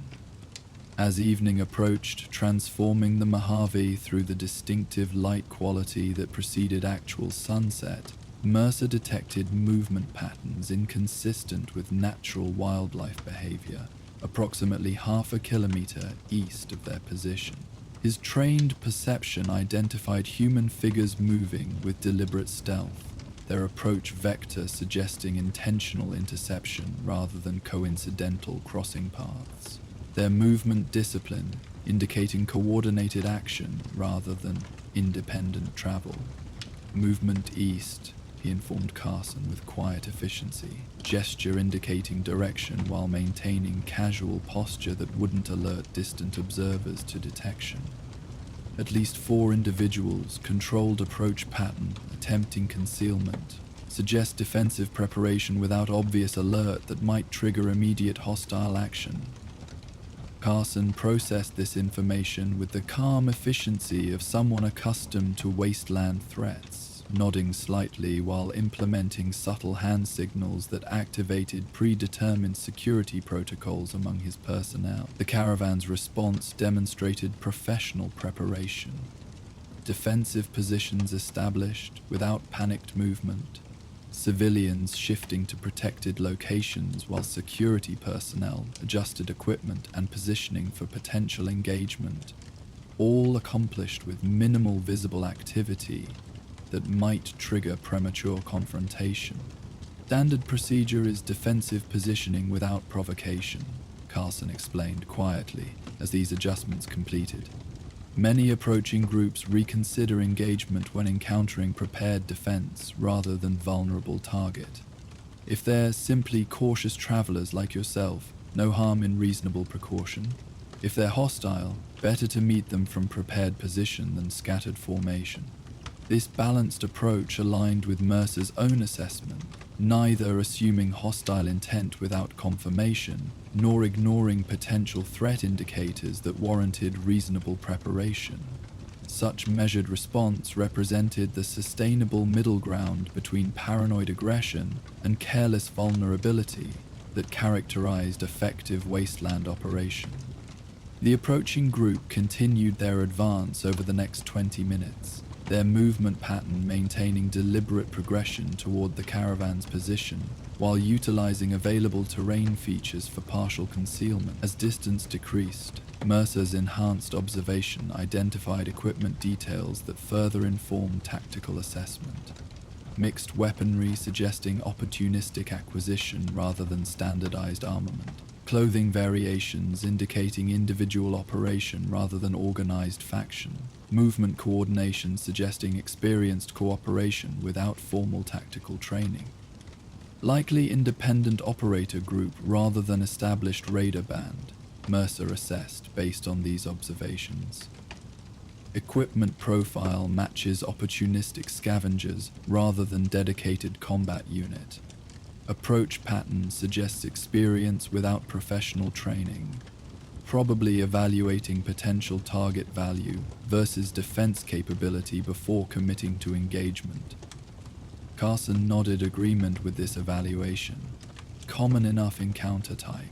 Not dedicated predators, but willing to exploit vulnerability if presented. Typically avoid determined resistance unless desperation or chems override risk assessment. As the approaching group reached approximately 200 meters distance, they paused in formation, suggesting leadership consultation regarding continued advance. This hesitation confirmed Mercer's assessment, their behavior indicating conditional aggression rather than committed hostility, evaluating potential gain against visible defense preparation before determining appropriate action. After brief deliberation, the approaching group adjusted course to wide circumnavigation rather than continued direct approach, maintaining sufficient distance to avoid presenting obvious target while clearly communicating decision to bypass rather than engage. This resolution represented optimal outcome for both parties. Potential threat neutralized without resource expenditure or personnel risk, allowing both groups to continue their separate journeys without unnecessary conflict. Good call on early detection, Carson acknowledged, once the potential threat had clearly committed to alternate route beyond reasonable engagement range. Early preparation likely influenced their risk assessment, mutual benefit achieved through appropriate vigilance. Mercer accepted this recognition with modest nod, internally noting how the situation reflected broader wasteland dynamics. Limited resources, creating potential conflict that reasonable preparation often prevented without actual engagement, allowing multiple parties to coexist within challenging environment through balanced security measures, rather than excessive force projection. This sustainable approach had characterized the most effective NCR operations during territorial expansion, though political pressures had occasionally pushed more aggressive postures, with subsequently negative consequences for both Republic interests and civilian communities. With potential threat resolved through prevention rather than confrontation, the Caravan resumed travel to utilize remaining daylight before establishing night camp. Their progress continued with renewed appreciation for cooperative security. Carson's personnel maintaining slightly enhanced vigilance following the reminder of potential threats, while Mercer contributed Ranger-developed observation techniques without explicitly identifying their source. As genuine darkness approached, the Caravan established night position with practiced efficiency. Defensive perimeter established using natural terrain features for enhanced security. Brahmin positioned for both protection and easy monitoring. Watch rotation established to maintain continuous security while allowing essential rest periods. Campfires remained minimal, sufficient for basic cooking and limited illumination without creating excessive light signature that might attract unwanted attention from distant observers. During evening meal preparation, Mercer found himself engaged in conversation with a younger member of Carson's crew, a woman perhaps 25 years old, whose equipment and positioning identified her as apprentice rather than experienced personnel, though her attentive observation and measured contributions suggested genuine potential for effective wasteland operation. "You move like military," she noted, after observing his methodical equipment maintenance routine. "Not regular NCR troops, something more disciplined. Maybe Ranger?" The direct question presented Mercer with decision point regarding personal disclosure, maintaining partial identity concealment versus acknowledging background that had clearly been recognized despite his attempted discretion. Ranger training had emphasized appropriate judgment regarding such situations, recognizing that rigid adherence to cover identity sometimes created more complications than simple acknowledgement when dealing with perceptive observers. "Former Ranger," he acknowledged, after brief consideration, his tone neutral without inviting further inquiry. "Left service some time ago." She nodded without displaying the excessive curiosity that might have prompted continued evasion. "Thought so. My brother served with NCR forces at Hoover Dam, not Ranger qualified, but worked alongside them during several operations. Said you could always identify Rangers by their movement patterns, even without the distinctive armor. Disciplined but adaptable, he called it. This balanced observation, noting his background without pressing for potentially sensitive details, indicated both perception and appropriate restraint, qualities valuable for wasteland survival beyond technical skills or equipment quality. Mercer respected such characteristics, having witnessed how excessive curiosity often created preventable complications throughout frontier territories. "Your brother assessed correctly," he confirmed, continuing equipment maintenance without elaboration that might encourage deeper conversation regarding his separation from Ranger service. Some histories remained personal despite casual acknowledgement of general background, boundaries that wasteland travelers typically respected given their own frequent desire for selective privacy regarding past experiences. The Caravan's night passed without significant incident, watch rotations maintaining appropriate vigilance while allowing necessary rest, minimal wildlife encounters managed through standard deterrence measures rather than ammunition expenditure. The peaceful progression of darkness across star-filled sky, providing brief respite from wasteland harshness, through its ancient beauty unchanged by human devastation below. Morning arrived with the gradual illumination characteristic of desert environments. Subtle lightening along the eastern horizon steadily intensifying until sunlight suddenly crested distant mountains, casting immediate warmth across the landscape. The Caravan personnel implemented efficient morning protocol. Essential sustenance consumed while breaking down camp configuration, equipment inspected before resuming travel. Brahmin attended with the careful handling that valuable transport animals warranted in resource-limited environment. Mercer contributed to security maintenance during these preparations, his attention focused particularly on potential concealment locations that morning light created through shadow patterns different from previous evening's conditions. Ranger training had emphasized how environmental transitions often created temporary security vulnerabilities. Changing light conditions, altering visibility parameters, personnel focus on routine tasks temporarily reducing vigilance. Established defense positions becoming less optimal as illumination angles shifted throughout daily cycle. With preparation complete, the Caravan resumed its journey toward Goodsprings, with the measured pace appropriate for Brahmin-drawn transport. Morning conversations remained minimal, as personnel focused on travel responsibilities while adjusting to daily temperature increase that characterized Mojave climate. Mercer maintained his position along the Caravan's right flank, contributing security coverage, while conserving personal energy through efficient movement and limited unnecessary communication. By mid-morning, the distinctive features identifying Goodsprings' approach became visible along the horizon. Water tower silhouette marking settlement location. Scattered outlying structures establishing perimeter identity.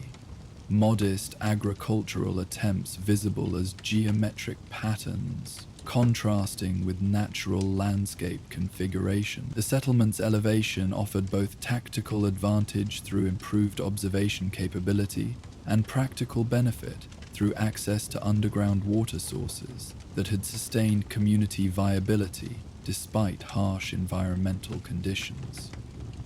As they drew closer, Mercer observed indicators confirming Carson's earlier assessment regarding improved organization. Maintained perimeter, defining clear settlement boundaries. Coordinated watch positions providing overlapping coverage of approach vectors. Standardized identification protocols implemented as they reached hailing distance. These developments reflected evolution beyond typical wasteland settlement arrangements, suggesting leadership capable of implementing sustainable security measures without imposing excessive restrictions that might undermine community cohesion. Carson's caravan approaching with scheduled supply delivery. The caravan master announced when they reached communication range with the settlement's outer watch position. +1 independent traveler seeking standard resupply access. The settlement watch acknowledged with appropriate verification procedures, confirming visual identification against expected arrival roster. Implementing basic security assessment without excessive scrutiny that might discourage legitimate trade access. This balanced approach demonstrated effective frontier governance, maintaining necessary security measures while avoiding bureaucratic complications that undermined practical cooperation, essential for wasteland survival. Caravan confirmed for scheduled delivery. The watch responded after completing verification. Independent traveler granted standard access with normal settlement protocols. Proceed to main entrance for final clearance. As they approached the settlement's main entrance, Mercer noted additional indicators of organizational development. Standardized entrance procedures implemented with consistent application rather than arbitrary enforcement. Watch personnel maintaining professional demeanor without excessive authority display. Community members engaged in coordinated activities, suggesting implemented planning rather than individual survival efforts. These observations confirmed significant evolution since his previous visit, raising both appreciation for community development and curiosity regarding leadership that had facilitated such progress. Goodsprings itself presented the distinctive characteristics of successful wasteland settlement. Pre-war structures repurposed with practical efficiency, defensive improvements integrated with daily function requirements, resource management systems visible through water collection arrangements, and modest agricultural efforts. Unlike communities dependent on single resource or protection source, Goodsprings had developed a balanced approach to wasteland survival, maintaining independence through diversified support systems rather than specialized focus that created vulnerability to specific resource disruption. Once the caravan completed entrance protocols, Carson turned toward Mercer with the practical acknowledgement that characterized temporary wasteland alliances. Appreciate your contribution during transit. Settlement should meet your resupply needs according to standard exchange practices. If you're continuing west after completing business here, welcome to rejoin our caravan when we depart tomorrow morning. Mercer acknowledged this offer with appropriate appreciation, recognizing both its practical value and the professional respect it represented. Thank you for shared road. May complete business here before determining next destination. Either way, wish you safe transit for remainder of your route. With this exchange completing their temporary association, Mercer proceeded into the settlement while Carson's caravan continued toward designated trading area for scheduled delivery completion. The settlement's interior revealed further evidence of organizational improvement.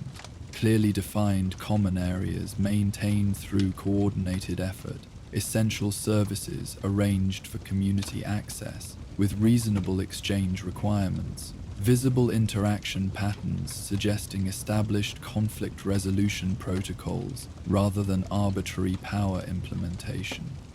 Most noteworthy among these developments was the settlement's water distribution system, improved purification equipment connected to underground source, standardized access protocols, ensuring equitable resource sharing, maintenance responsibility visibly assigned through posted rotation schedules. This critical infrastructure improvement represented significant advancement beyond typical wasteland arrangement, requiring both technical knowledge and organizational capacity exceeding most independent settlements' capability.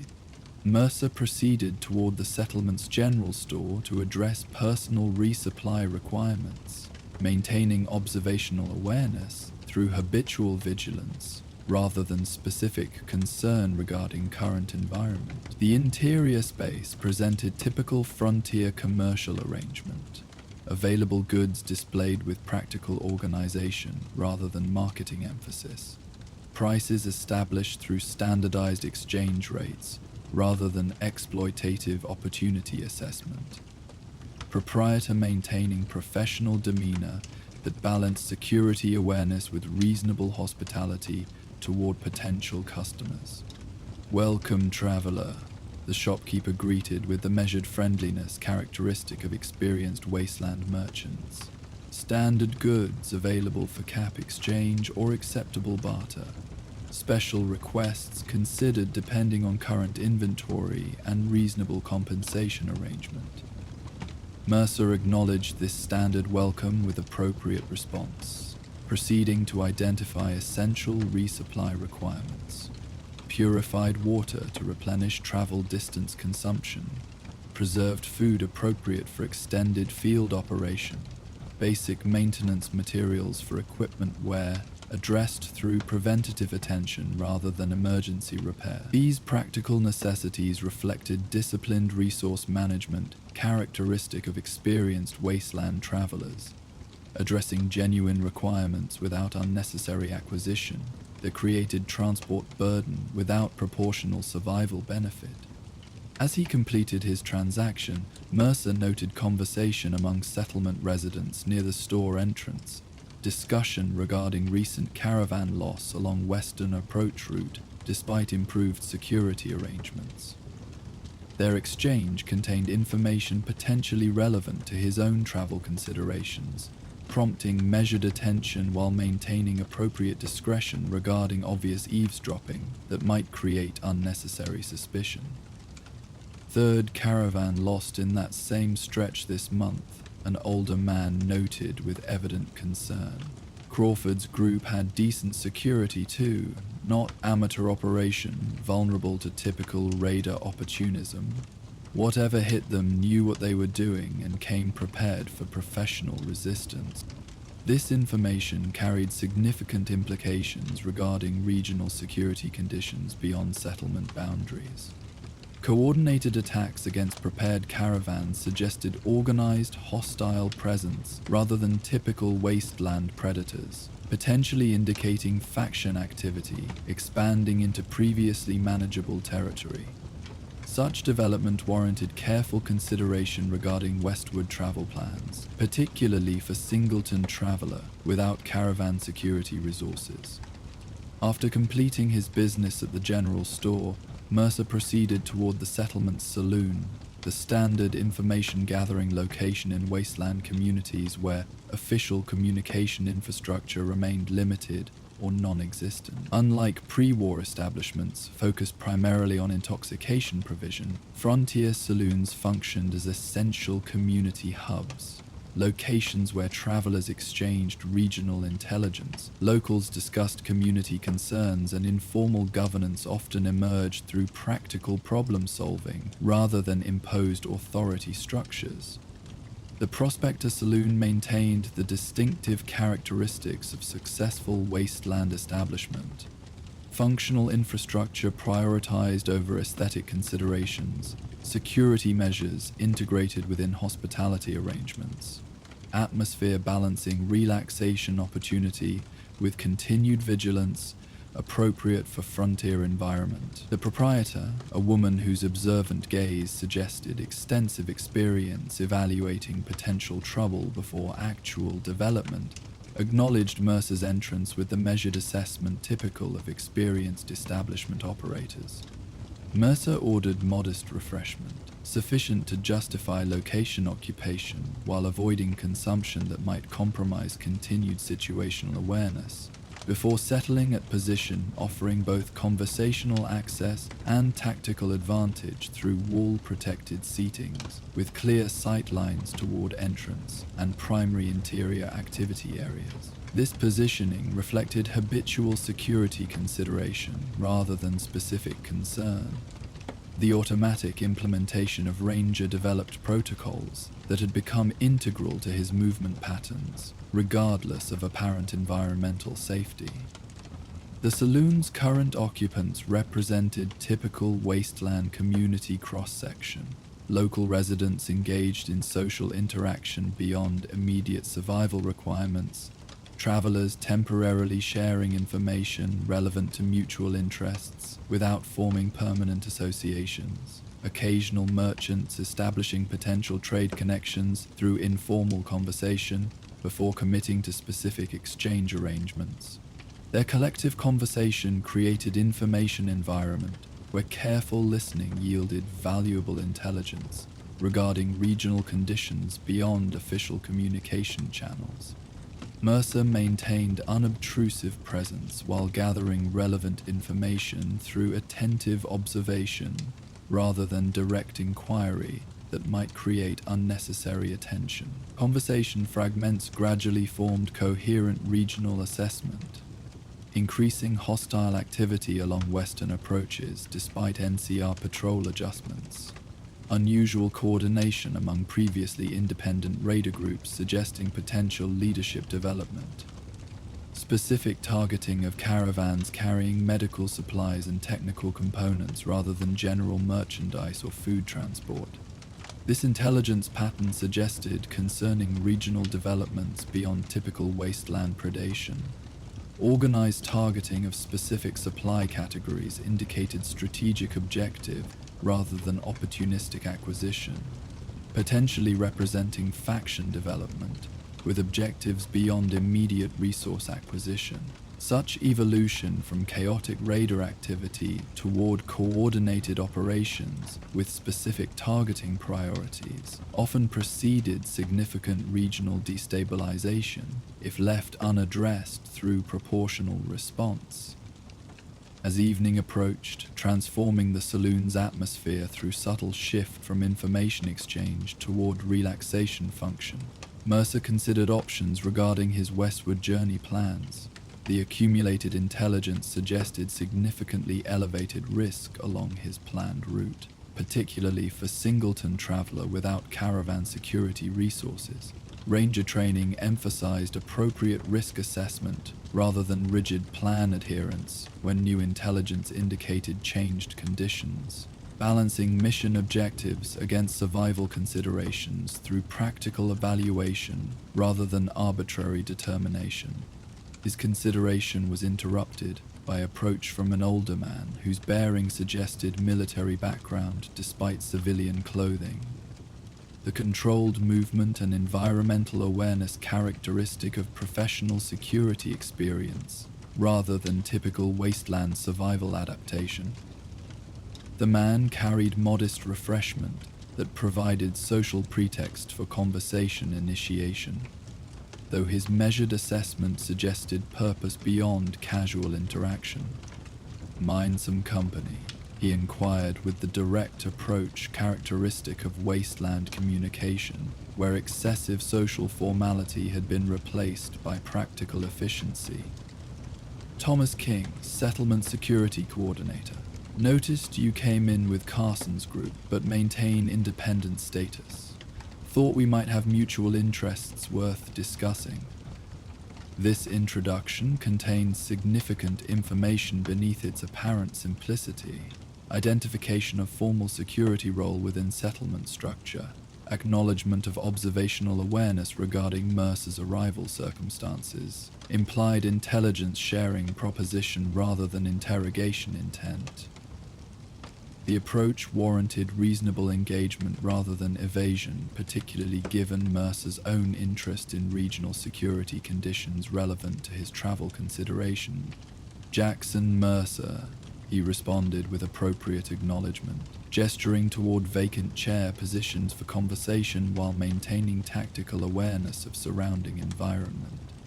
Independent traveler currently, passing through toward Western territories unless current conditions suggest routing reconsideration.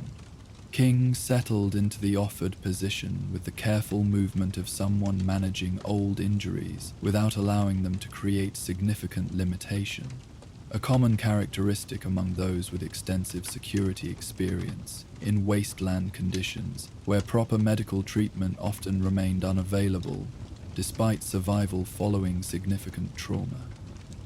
Western approach has developed concerning characteristics recently, King confirmed, addressing relevant information without unnecessary preamble. 3 major caravans lost despite appropriate security measures. Survivor accounts suggest coordinated attacks by organized force rather than typical raider opportunism. Specific targeting patterns indicate strategic objective beyond resource acquisition. This direct information sharing suggested genuine concern regarding regional security rather than territorial protectionism that sometimes characterized settlement security operations. King's willingness to provide specific intelligence to traveler without established community connection represented professional assessment prioritizing regional stability above settlement isolation. Recognition that wasteland threats often required cooperative response across community boundaries rather than individual fortification that merely redirected predation toward more vulnerable targets. Any identification of responsible organization? Mercer inquired, maintaining conversational tone while processing tactical implications. Established faction expansion or new development? Evidence suggests neither Legion remnant nor standard raider evolution, King responded, his assessment reflecting experienced analysis rather than speculative concern. Attack methodologies indicate military training background, but targeting priorities and absence of identification markers doesn't align with known regional factions. Either new organization with unusual discipline or existing faction implementing significant operational adjustment without public acknowledgement. This assessment aligned with concerning pattern increasingly visible throughout Western territories. Security vacuums following NCR strategic consolidation, being filled through emergence of organized factions with capabilities exceeding typical wasteland predators, but objectives distinct from established regional powers. Such developments typically required coordinated response beyond individual settlement capability, creating particular challenge for communities maintaining independence from larger governmental structures with corresponding security resources. Settlement Council has implemented response within our limited capability, King continued after a brief reflective pause. Increased patrol coordination with neighboring communities, modified caravan scheduling to prevent predictable movement patterns, improved information sharing through courier network rather than relying on caravan-carried intelligence. However, effective response to organized military-capable hostiles exceeds typical settlement security resources without external support. This frank acknowledgement of capability limitations represented refreshing departure from wasteland bravado that often characterized settlement security discussions. King's realistic assessment suggested professional background with corresponding understanding regarding asymmetric threat response requirements. Recognition that effective security sometimes required acknowledgement of resource constraints rather than overconfidence that created vulnerability through inadequate preparation. Their conversation continued with balanced exchange of relevant information, King providing specific details regarding regional developments, while Mercer contributed general assessment based on broader wasteland experience without revealing specific ranger background that might create unnecessary complications. This professional interaction gradually established mutual respect based on demonstrated competence rather than claimed credentials, creating foundation for potential cooperation despite limited prior association. As their discussion progressed, Mercer recognized opportunity beyond immediate information exchange. The settlement's security challenges aligned with his own journey toward personal redemption following Ranger Service separation. Opportunity to contribute meaningful security improvement rather than merely continuing solitary wandering without purpose, beyond personal survival. King's professional approach suggested potential for effective cooperation without requiring formal commitment that might compromise Mercer's independent status before establishing sufficient trust foundation. "I'm considering adjusted travel timeline," Mercer noted as their conversation reached natural conclusion. "May remain in settlement vicinity for several days while gathering additional intelligence regarding Western conditions. If appropriate, willing to contribute security assessment based on prior experience with similar situations. No formal obligation, but practical cooperation while our interests align." King nodded with measured appreciation that acknowledged offered assistance without excessive gratitude that might create inappropriate obligation. Settlement welcomes constructive contribution from experienced personnel. Council meets tomorrow morning to discuss regional security adjustments. Your perspective would be valuable if you're willing to participate without formal integration requirements. This balanced arrangement, cooperation without imposed commitment, represented ideal next step for Mercer's personal journey.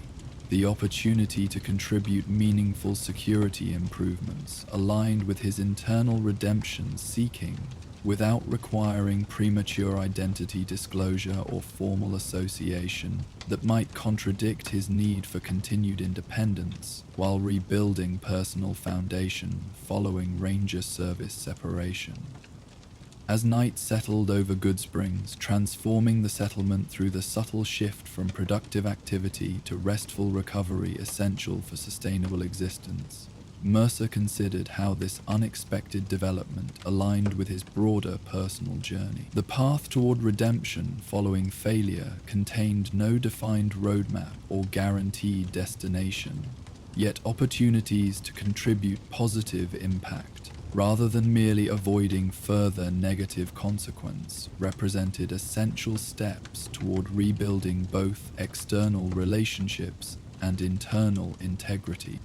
The Wasteland's harsh reality provided countless opportunities for individuals to surrender ethical consideration for immediate survival advantage, justifying exploitative action through environmental necessity rather than maintaining principled foundation despite challenging circumstances. Mercer's redemption journey centered on demonstrating that wasteland conditions need not eradicate principled action, that sustainable existence could incorporate ethical consideration without creating fatal vulnerability through naive idealism, disconnected from practical requirements.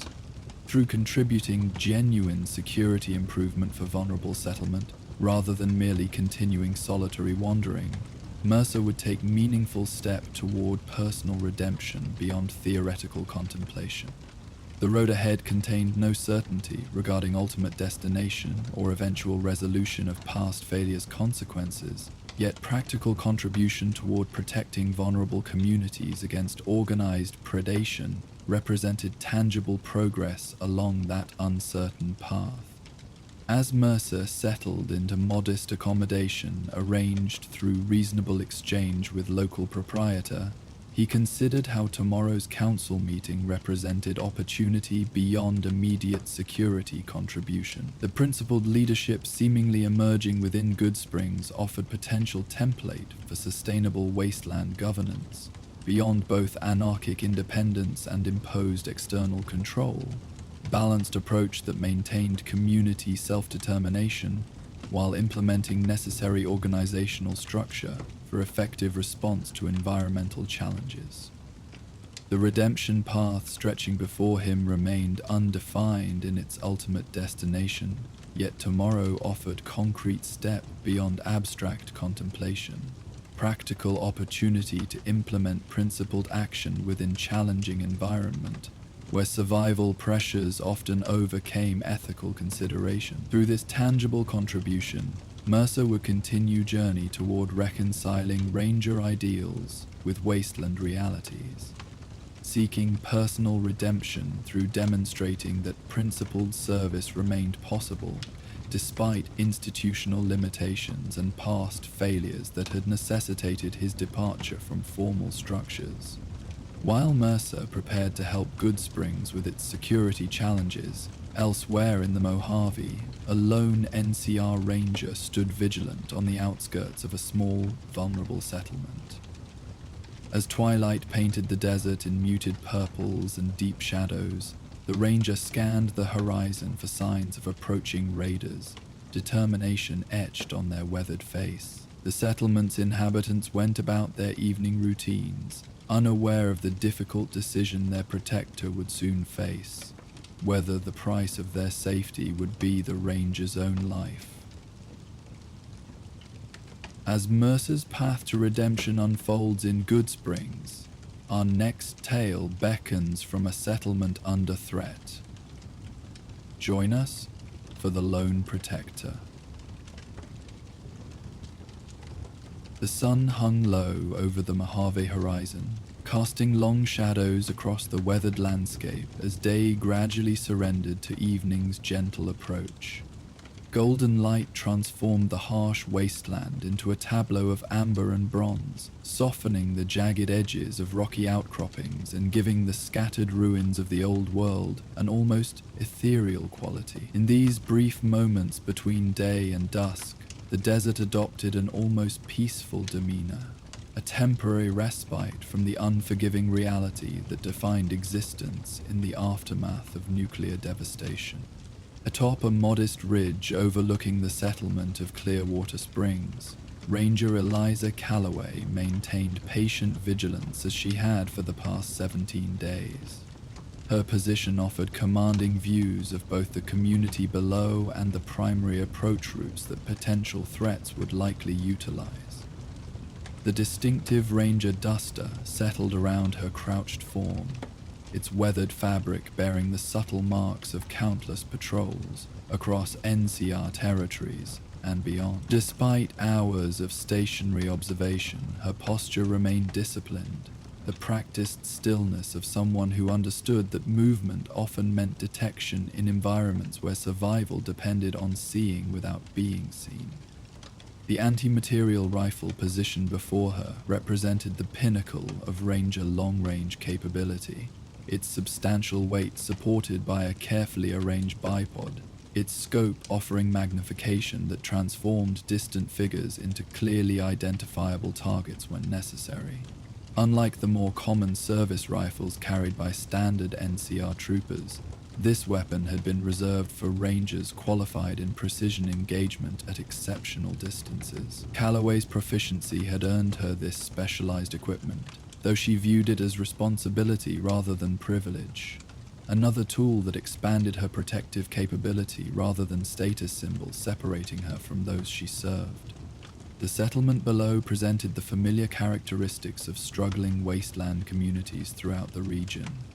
Repurposed pre-war structures modified with practical efficiency rather than aesthetic consideration. Modest defensive measures implemented with limited resources.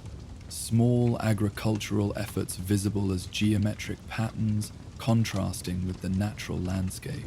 Unlike larger communities with established defensive capabilities or strategic importance warranting NCR garrison deployment, Clearwater Springs existed in the vulnerable middle ground, too significant to abandon, yet insufficient to justify formal military protection within stretched Republic resources. These circumstances had brought Calloway to her current assignment, specialized Ranger deployment providing critical security augmentation for vulnerable settlement facing specific threat beyond local defensive capability. Unlike formal military operations with clear objectives and defined completion parameters, this mission contained the ambiguity characteristic of frontier assignments, where individual judgment often determined success or failure beyond official mission briefings. Movement along the settlement perimeter caught Calloway's attention. A young man named Samuel making his evening security circuit with a bolt-action hunting rifle that represented the community's best defensive equipment. His patrol pattern followed the route she had helped establish during her first days in the settlement, his attentive observation reflecting the training she had provided to local volunteers, attempting to establish sustainable security protocols despite limited resources and experience. Samuel represented the best hope for Clearwater's long-term security.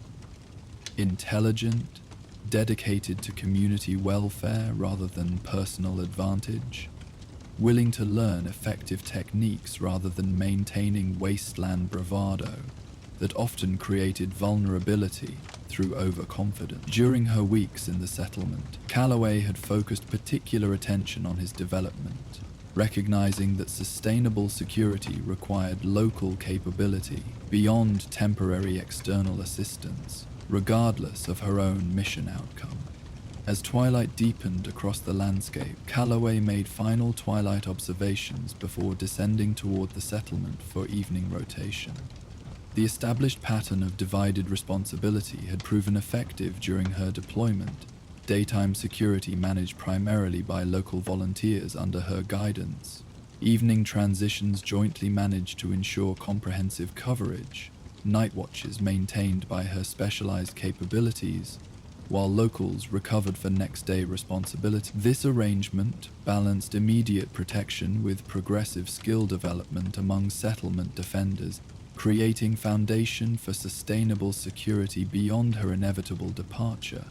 Her descent from the observation position followed careful route selection that minimized exposure while maintaining efficient movement, one of countless ranger techniques that distinguished their operational capability from standard military units. Each placement of boot against stone, each transition between exposed ground and available cover, each pause to reassess surroundings, represented the accumulated training that had transformed promising recruits into the NCR's elite field operatives, capable of extended, independent operation beyond formal military support structures. As Calloway reached the settlement's perimeter, Samuel acknowledged her approach with the subtle recognition signal they had established. Gesture casual enough to avoid alerting potential observers while confirming friendly identification beyond reasonable doubt. This balanced protocol reflected the pragmatic security adjustments Calloway had implemented throughout the settlement, measures substantial enough to provide genuine protection without creating oppressive atmosphere that undermined community cohesion, essential for Wasteland survival. "Evening patrol complete, Ranger," Samuel reported with the appropriate balance between respect and practical efficiency. "Northern perimeter clear. Western approach shows no change from morning observation. Agricultural section secure with rotation schedule implemented as established." Calloway nodded acknowledgement, appreciating both his thorough reporting and the evidence of implemented training visible in his systematic assessment. "Good work. Any unusual movement from settlement members or unexpected visitors during afternoon hours? All residents accounted for according to established registry. Trader Jenkins departed eastward approximately 2 hours before sunset after completing scheduled supply exchange. No other external contact since morning report. This exchange represented successful implementation of basic security protocols Calloway had established upon arrival. Population accountability, visitor registration, movement tracking for both residents and external contacts.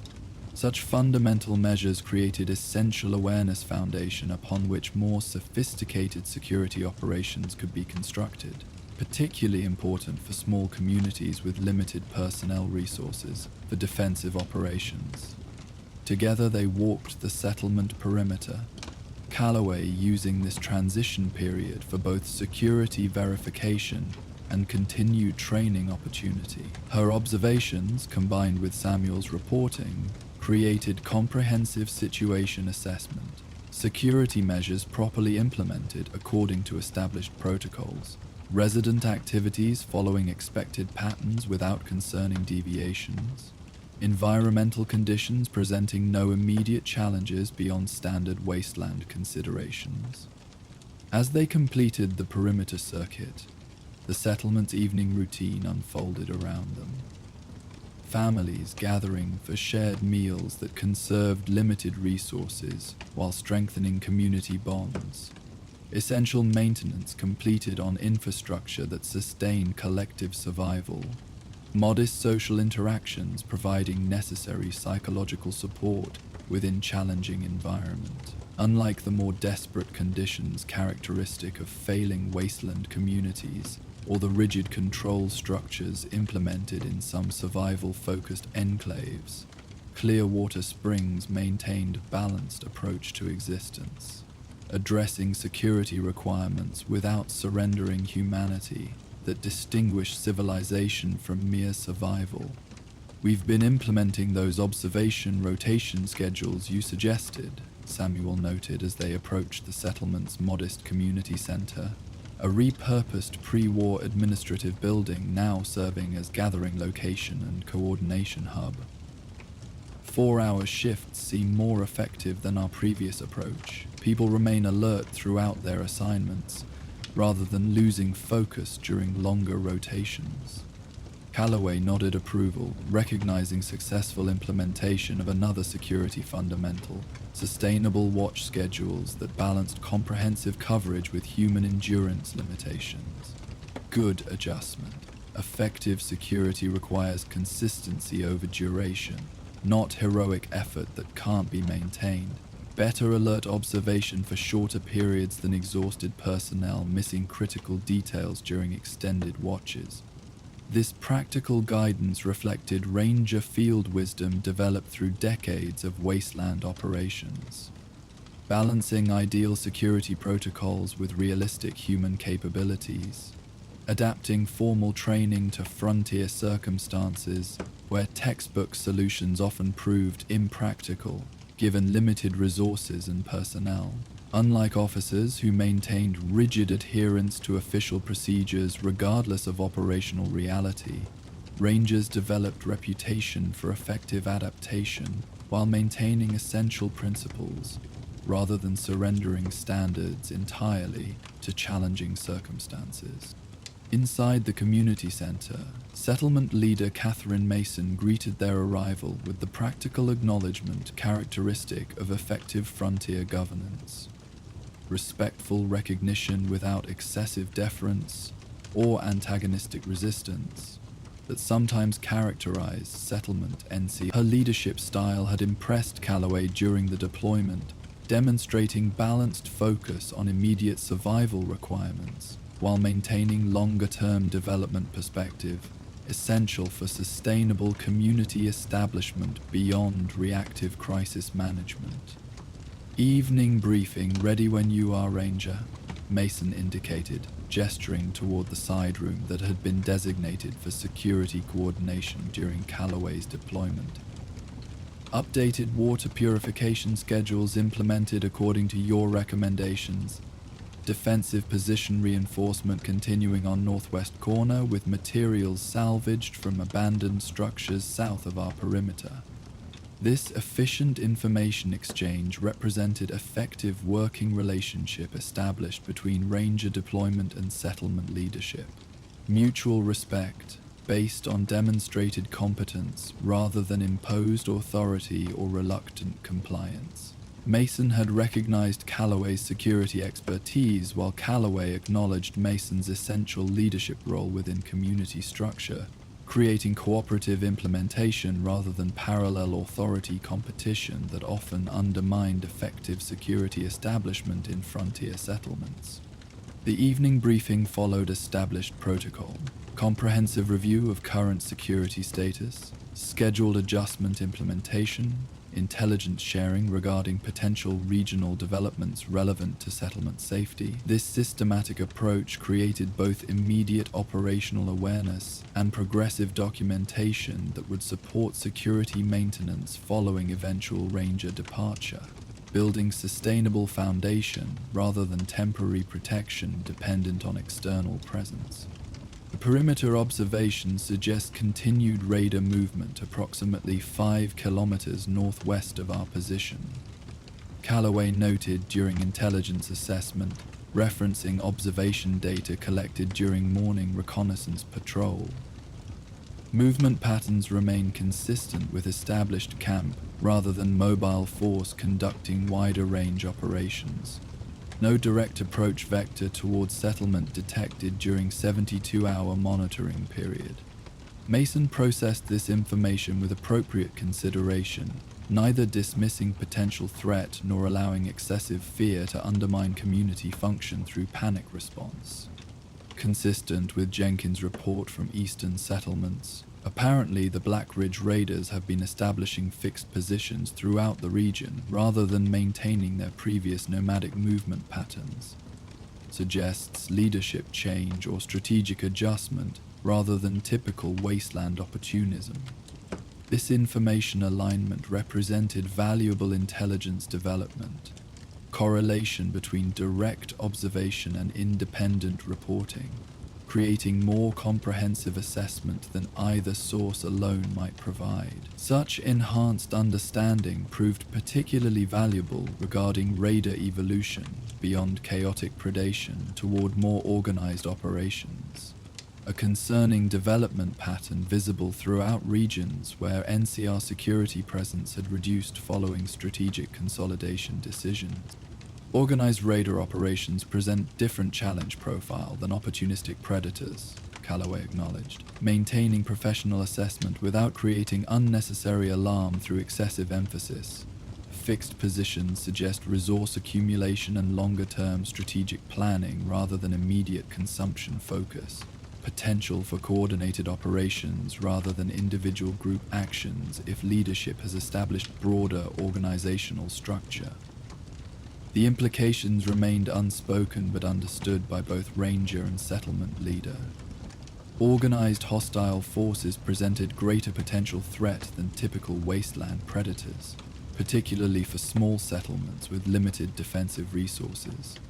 Calloway's initial deployment had responded to specific intelligence regarding potential raider activity threatening Clearwater Springs, but evolving assessment suggested broader regional development rather than isolated threat circumstance.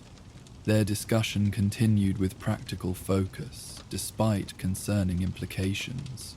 Adjustment recommendations for defensive preparations, communication protocol enhancement for coordinated response with neighboring settlements, resource management strategies supporting sustained security operations rather than temporary measures. This balanced approach represented effective frontier leadership, acknowledging genuine threats without surrendering to fatalistic acceptance or reactive panic that undermines sustainable response implementation. As evening deepened toward genuine night, Calloway departed the community center to establish her standard observation position, a carefully selected location offering commanding views of primary approach vectors most likely to support hostile movement toward the settlement. Unlike daytime observation requiring extensive concealment, night positioning utilized natural elevation advantages while maintaining proximity sufficient for rapid response if threat materialized without advanced warning. The anti-materiel rifle accompanied her night watch, its substantial capability representing both practical security enhancement and psychological reassurance for settlement residents aware of protection beyond their limited defensive equipment. Calloway maintained realistic assessment regarding this advantage. The weapon provided significant capability against specific threat profiles, but represented single-point asset rather than comprehensive security solution. Sustainable protection required systematic approach beyond individual equipment or personnel capability. foundation she had focused on establishing throughout her deployment. Stars emerged across vast sky as darkness claimed the landscape, their ancient light unchanged by human devastation below. The Mojave night brought partial sensory limitation, but also distinctive advantages. Sound carried further through cooler air. Movement created more distinct contrast against static background. Desperate predators sometimes surrendered caution as hunger overcame tactical discipline. Calloway adjusted her observation techniques accordingly, incorporating audio awareness beyond visual scanning, utilizing specialized optics appropriate for limited ambient light, maintaining regular pattern assessment rather than fixed position focus, vulnerable to attentional fatigue. Several hours into her watch, subtle movement patterns emerged along the northwestern approach. Not immediate threat indication, but concerning deviation from established environmental baseline. Careful observation revealed coordinated movement by multiple individuals utilizing terrain features for concealment while maintaining deliberate approach vector towards settlement perimeter. Their movement discipline suggested organized operation rather than desperate scavengers. Controlled advance, maintaining communication without excessive noise generation. Appropriate formation, providing mutual coverage while advancing through potentially hostile territory. Calloway assessed the approaching group with professional precision. Approximately 8 individuals based on movement signatures, weapon profiles suggesting mixed armament rather than standardized equipment. Approach vector indicating intentional settlement targeting rather than coincidental transit through adjacent territory. Most concerning within this assessment was their operational discipline. Movement patterns suggesting experience beyond typical raider capabilities. Coordination indicating established unit cohesion rather than opportunistic grouping. This observation confirmed intelligence suggesting raider evolution toward more organized operations. Transition from chaotic predation toward military-adjacent capabilities that presented enhanced threat profile against vulnerable settlements. The approaching group represented precise manifestation of threat assessment that had prompted Calloway's deployment, though timing indicated coincidental encounter rather than specific response to Ranger presence within the settlement. Decision point emerged regarding appropriate response implementation. Immediate hostile engagement versus defensive preparation with potential negotiation opportunity. Ranger protocols emphasized proportional response based on confirmed hostile intent rather than preemptive engagement without verification. Particularly important when operating beyond direct NCR support, where each action carried significant consequence without institutional mitigation resources. Calloway activated the settlement alert system established during her deployment, distinctive signal pattern conveying specific information regarding approaching group size, vector, and threat assessment, rather than generic alarm that might create confusion rather than coordinated response. This measured notification implemented established security protocols without generating unnecessary panic among settlement population. Mobilizing designated response personnel while allowing others to implement shelter procedures appropriate for potential hostile encounter. Samuel and 3 other designated security volunteers responded according to established procedure, arriving at coordination point with appropriate equipment and calm efficiency that reflected successful training implementation. Their composed response demonstrated significant progress from Calloway's initial arrival, when security protocols had consisted primarily of reactive alarm and disorganized resistance, without coherent defensive strategy. 8 individuals approaching from northwestern vector. Calloway briefed them with professional efficiency, providing essential information without excessive elaboration. that might delay appropriate response. Movement patterns suggest organized operation rather than typical raider approach. Weapons visible but currently maintained at transport position rather than engagement ready. Recommend defensive position establishment with negotiation opportunity before commitment to hostile engagement. This balanced approach reflected Ranger-filled wisdom rather than rigid military doctrine, recognizing that frontier security sometimes required diplomatic resolution, where resource asymmetry made direct confrontation unsustainable despite defensive justification. Unlike NCR military units operating with substantial support infrastructure, independent settlements often found negotiated arrangements more survivable than principled resistance against superior forces, particularly when core survival interests could be protected through partial accommodation rather than absolute defiance. The settlement defenders implemented practiced response, establishing overlapping defensive positions utilizing prepared enhancements developed during Callaway's deployment, distributing available weapons according to qualified personnel assignments rather than individual preference, implementing communication system, ensuring coordinated response regardless of initial contact location. These systematic preparations demonstrated successful integration of Ranger-provided training with local implementation capability. Security protocols sustainable beyond external assistance rather than dependent on specialized presence. As the approaching group reached approximately 400 meters from settlement perimeter, Callaway implemented next phase of established security protocol.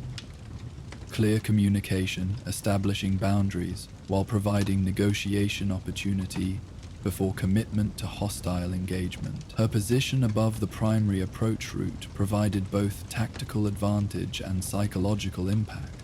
The distinctive Ranger silhouette, immediately recognizable to most Wasteland inhabitants familiar with Republic presence throughout the region.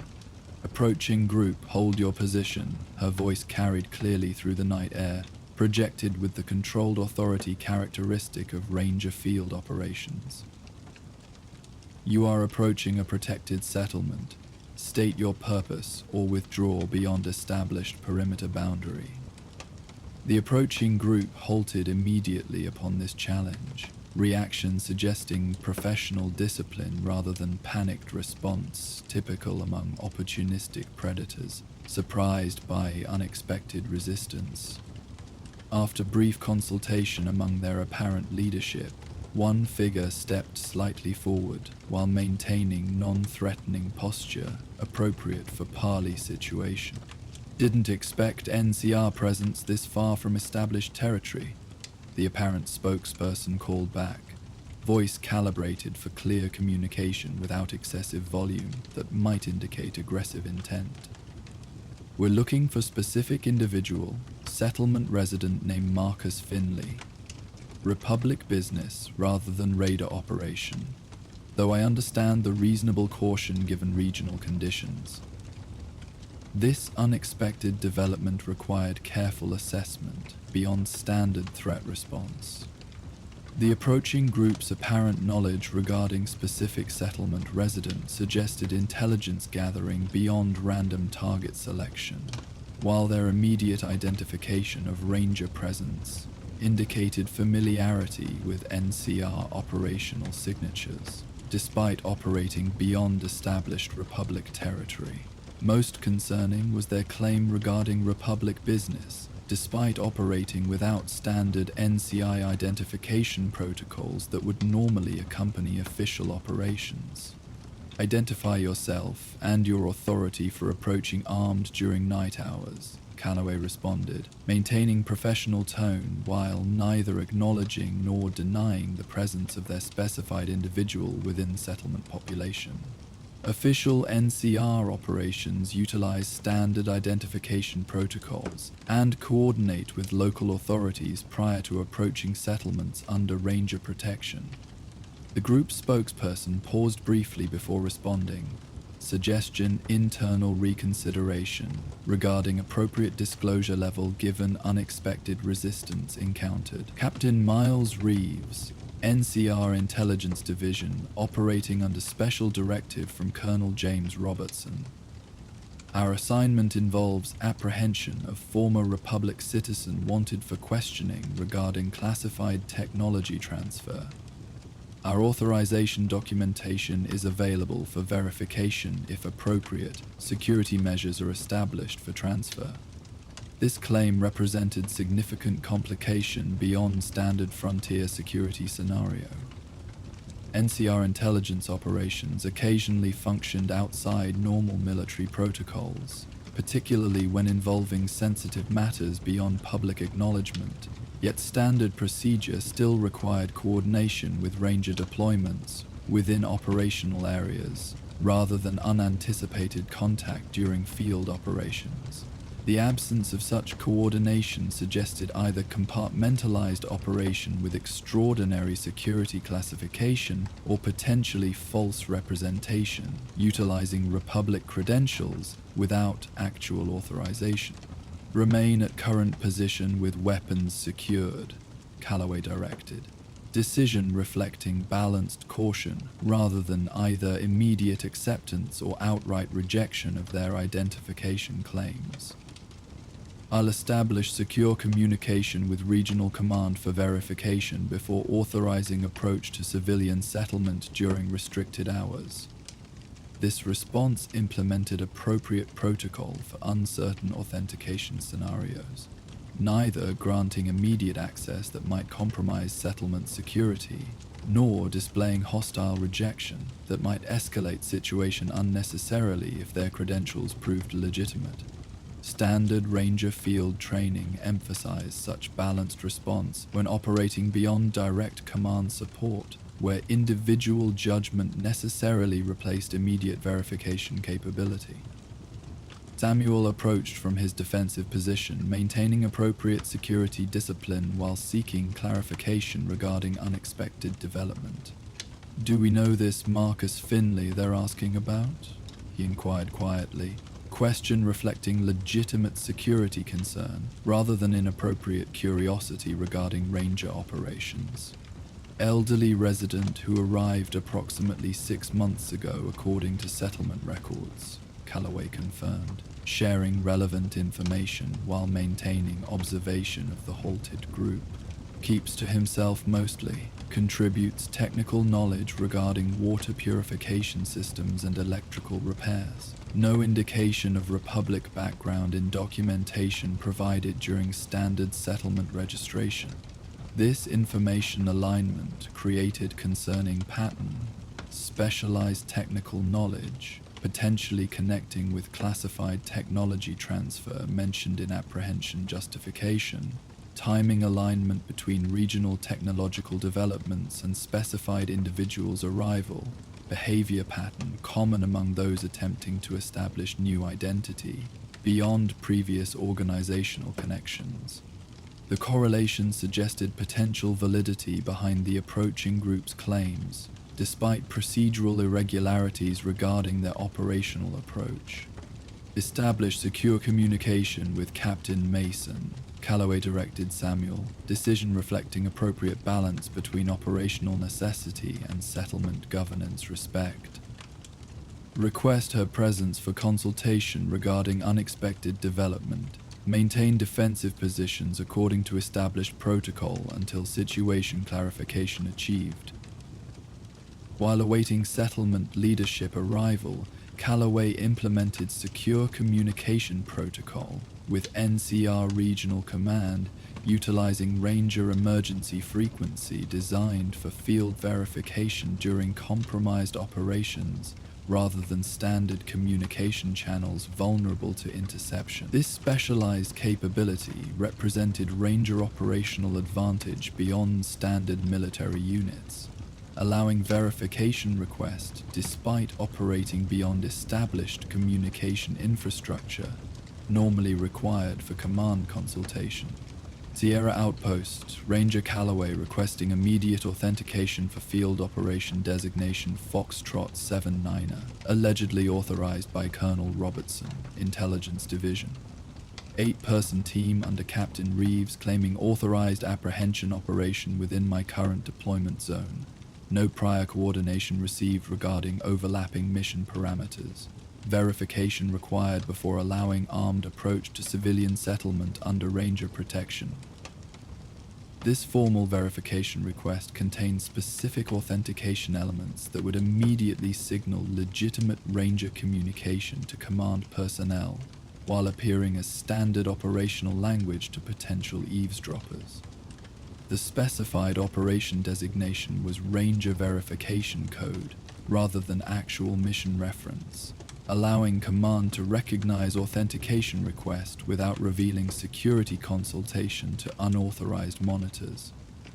Captain Mason arrived with appropriate efficiency, given the situation's potential significance, her composed demeanor reflecting leadership quality that had contributed to settlement survival despite challenging frontier conditions. Calloway provided concise briefing regarding current circumstances, approaching groups' identification claims, requested individuals' settlement history, preliminary authentication request initiated through secure channels. This transparent information sharing represented appropriate respect for settlement governance authority, while maintaining necessary security protocols regarding potentially sensitive NCR. Marcus has been valuable community member since arrival, Mason noted after processing initial information. His technical contributions significantly improved our water purification system and power generation capabilities. No indication of concerning background or connections during his residence here, though he rarely discusses personal history beyond general references to technical experience in Western territories. This assessment aligned with typical pattern among those establishing new identity following organizational separation, contributing valuable skills while maintaining personal distance that prevented detailed background verification, references general enough to explain expertise without providing specific connection points to previous affiliations. Such patterns didn't necessarily indicate malicious intent, but created reasonable grounds for additional verification before granting unchallenged access to individuals claiming official connection to previous organizational affiliation.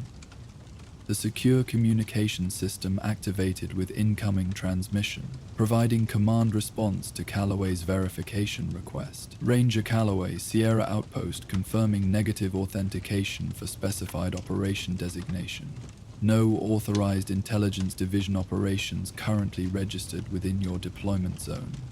Colonel Robertson currently assigned to Capital Wasteland oversight, not present in Mojave region for minimum 14-day operational period.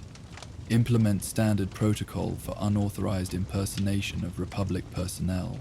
Backup deployment available if requested. Estimated arrival 3 hours minimum. This verification response confirmed Calloway's cautious approach rather than immediate acceptance of approaching group's credentials. Clear evidence of false representation rather than legitimate operation with irregular implementation. The offered backup deployment, while significant security enhancement if situation escalated beyond local response capability, would arrive too late for immediate situation management, leaving Calloway responsible for appropriate resolution with available resources. Understood, Sierra Outpost, implementing appropriate protocol with available assets. Will update regarding situation resolution. Ranger Calloway clear. She concluded communication before turning to Mason with professional composure, despite concerning development confirmation. Verification negative. No authorized operation corresponding to their identification. Regional Command confirms authentication failure regarding both operational designation and commanding officer reference. Mason processed this information with the balanced assessment characteristic of effective frontier leadership. recognizing serious security implication without allowing emotional response to override practical judgment. Recommendations for appropriate response? Settlement security remains our priority, but direct confrontation against superior numbers presents obvious risks despite your presence. This inquiry demonstrated genuine leadership quality, seeking professional assessment without surrendering decision authority, acknowledging practical security considerations beyond theoretical response options that might prove unsustainable given actual resource availability. Unlike settlement leaders who either demanded impossible protection or rejected legitimate security guidance based on territorial defensiveness, Mason maintained collaborative approach, focused on practical outcome achievement rather than authority assertion. Recommend continued defensive positioning without direct hostile engagement unless initiated by approaching group, Calloway advised, after brief tactical consideration.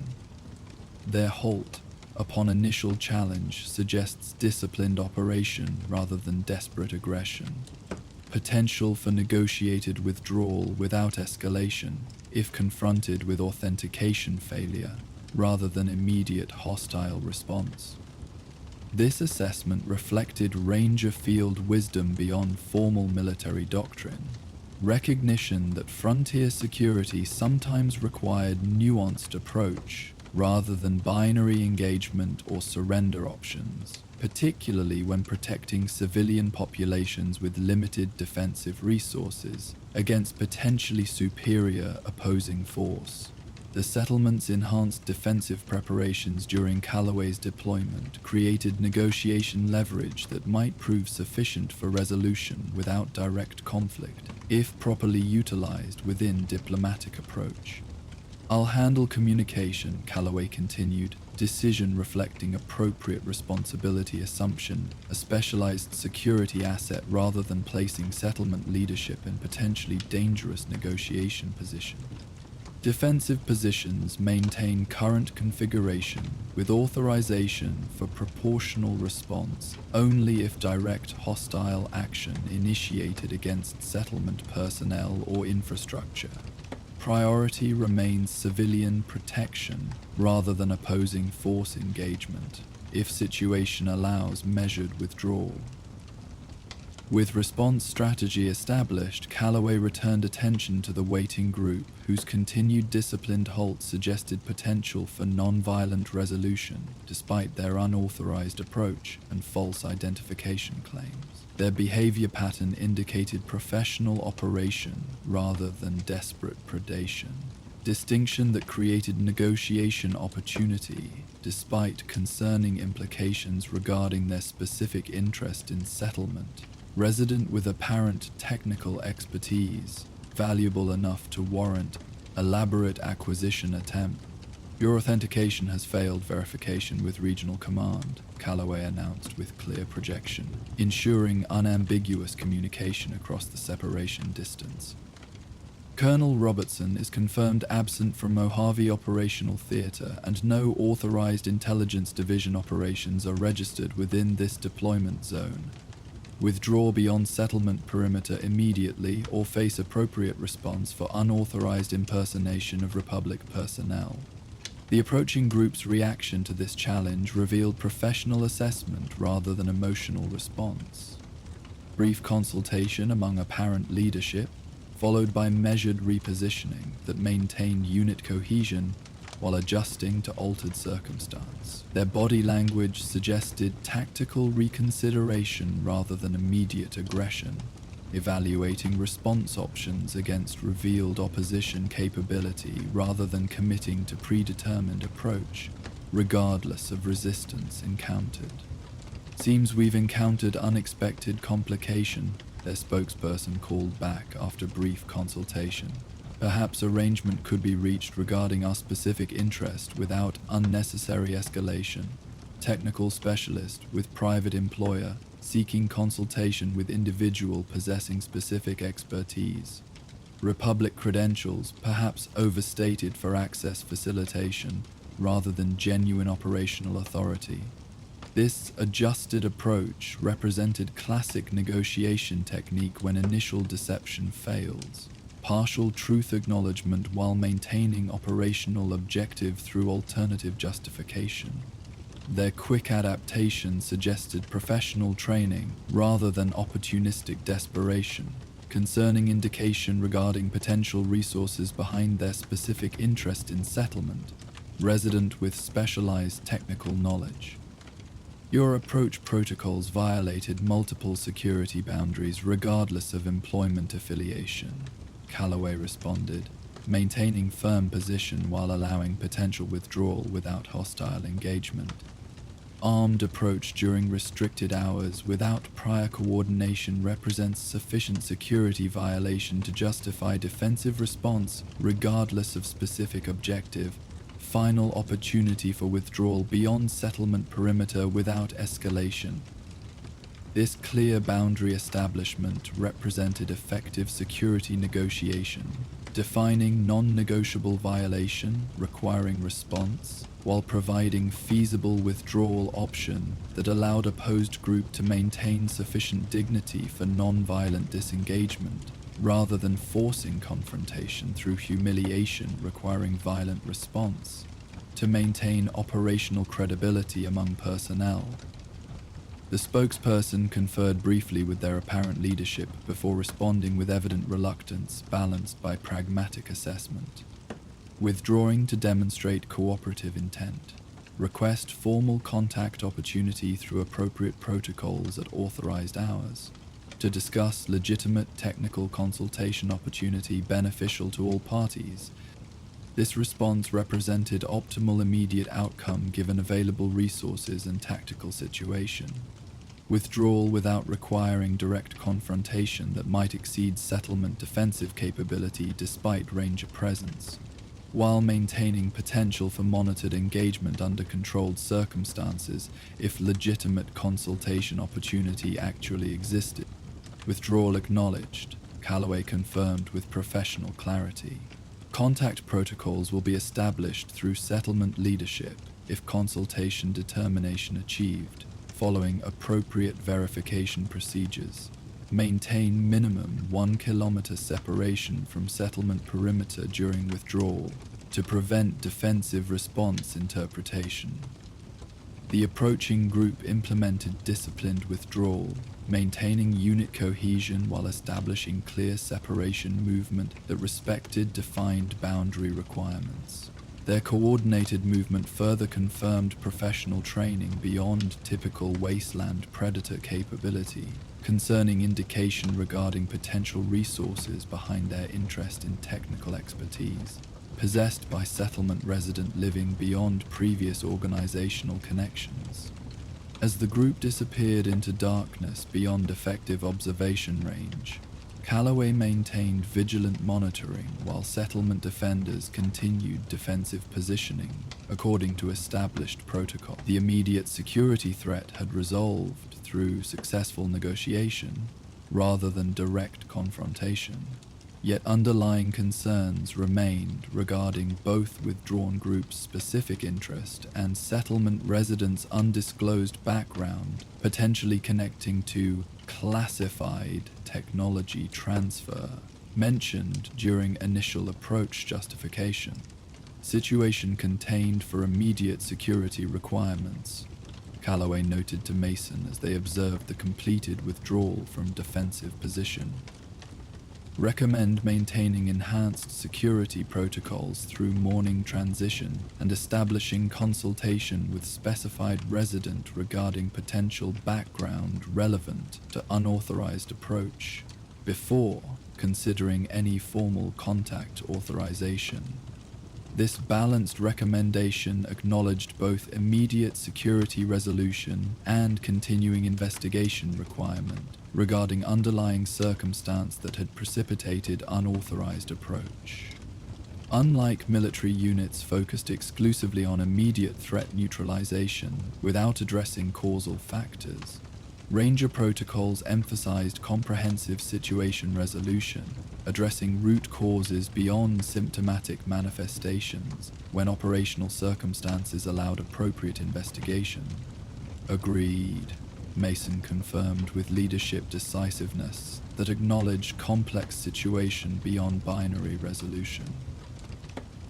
I'll speak with Marcus personally while maintaining appropriate discretion regarding potential background sensitivity. Your presence during consultation would be valuable if agreeable, given your specialized assessment capability. This collaborative approach represented ideal settlement ranger interaction, recognizing respective expertise domains while maintaining appropriate authority boundaries regarding civilian governance and security operations. Mason acknowledged Calloway's specialized threat assessment capability, while maintaining settlement leadership responsibility regarding resident engagement, creating complementary approach addressing complex situation through balanced methodology rather than jurisdictional competition that often undermined effective frontier governance. As they established morning transition protocols ensuring comprehensive security maintenance during personnel rotation, Calloway reflected on the night's development within broader deployment contexts, the settlement's successful implementation of security protocols she had established demonstrated sustainable protection foundation beyond temporary ranger presence. Defensive positions properly utilized, communication systems effectively implemented, leadership making appropriate decisions balancing safety requirements against resource limitations. While approaching groups' unauthorized operation presented concerning implications regarding organized interests targeting technical expertise beyond NCR territorial boundaries, the settlement's response demonstrated significant progress toward sustainable security, capable of addressing evolving threat profiles rather than depending exclusively on external protection resources. This development represented successful deployment outcome beyond immediate threat neutralization, establishment of continuing security capability rather than temporary crisis intervention without lasting improvement. Dawn gradually illuminated the eastern horizon as Night Watch transitioned toward morning operations, settlement residents emerging to begin daily routines within protected environment. Established through collaborative security implementation, the immediate threat had withdrawn without requiring direct confrontation, while enhanced awareness regarding potential underlying concerns provided foundation for appropriate precautionary measures, rather than reactive crisis response following unexpected development.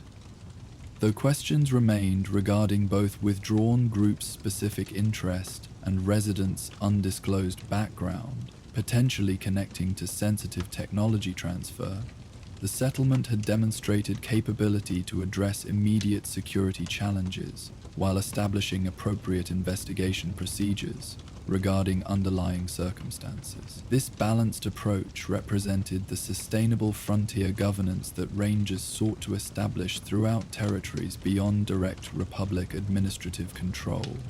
Communities capable of addressing evolving challenges through local capability, supported by specialized assistance, rather than dependent relationship requiring continuous external protection. As Calloway prepared for morning consultation with settlement leadership and the resident whose undisclosed background had apparently attracted unauthorized attention, she recognized that immediate crisis resolution represented only intermediate outcome within continuing security development. Sustainable protection required addressing root causes beyond symptomatic manifestations, establishing comprehensive understanding that supported appropriate preventative measures rather than perpetual reactive response to evolving threat manifestation. The approaching day would bring further challenges, requiring balanced response beyond immediate tactical resolution. Yet the settlement had demonstrated readiness for such complexity through successful implementation of established security protocols. Whatever underlying circumstances had prompted unauthorized approach during night hours, Clearwater Springs had proven capable of protecting its inhabitants through collaborative security implementation rather than depending exclusively on temporary ranger presence. The essential foundation for sustainable existence beyond Republic boundaries, where communities must ultimately establish self-protection capability within challenging wasteland environment. While Ranger Calloway continued her mission protecting Clearwater Springs, elsewhere in the Mojave Wasteland, a different kind of ranger story was unfolding. An experienced NCR ranger, weathered by years of difficult service, found himself reluctantly mentoring a young recruit fresh from training.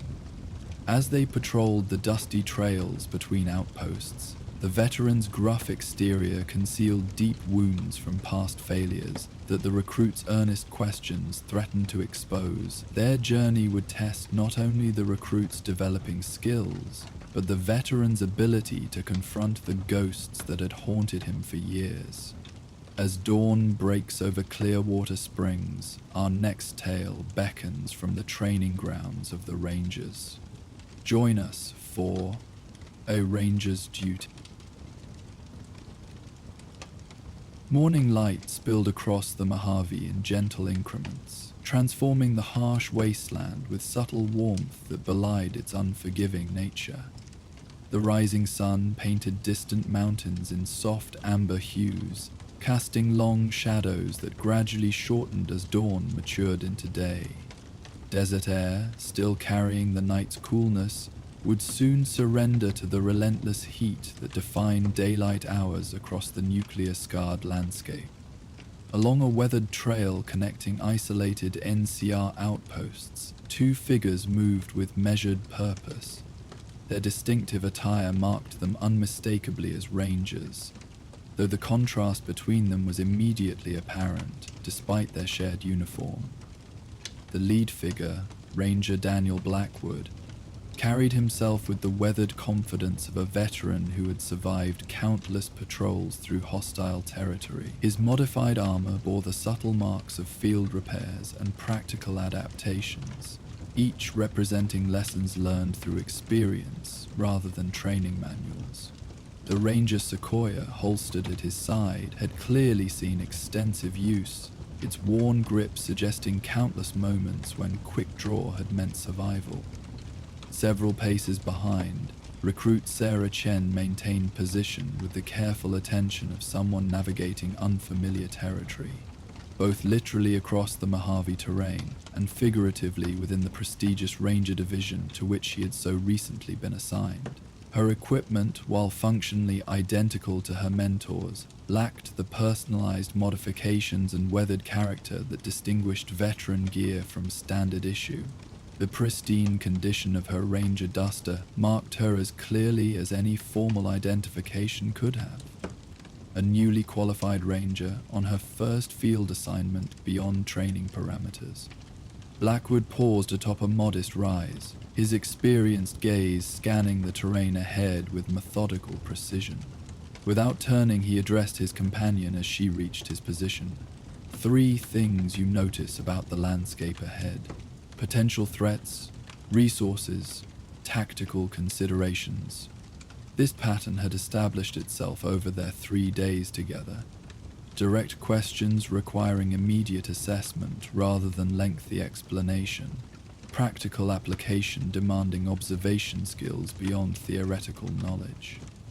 Chen had quickly recognized these exchanges as both evaluation and instruction, her mentor's approach focusing on developing instinctive understanding rather than memorized responses. Ridge formation approximately 800 meters northwest creates potential elevated firing position, overlooking our intended route, she began, indicating the feature with subtle gesture. Scattered rock formations along eastern approach could conceal hostile presence while providing limited cover during potential engagement. Water staining pattern along that dry creek bed suggests seasonal flow or recent rainfall upstream, potential resource if confirmed active.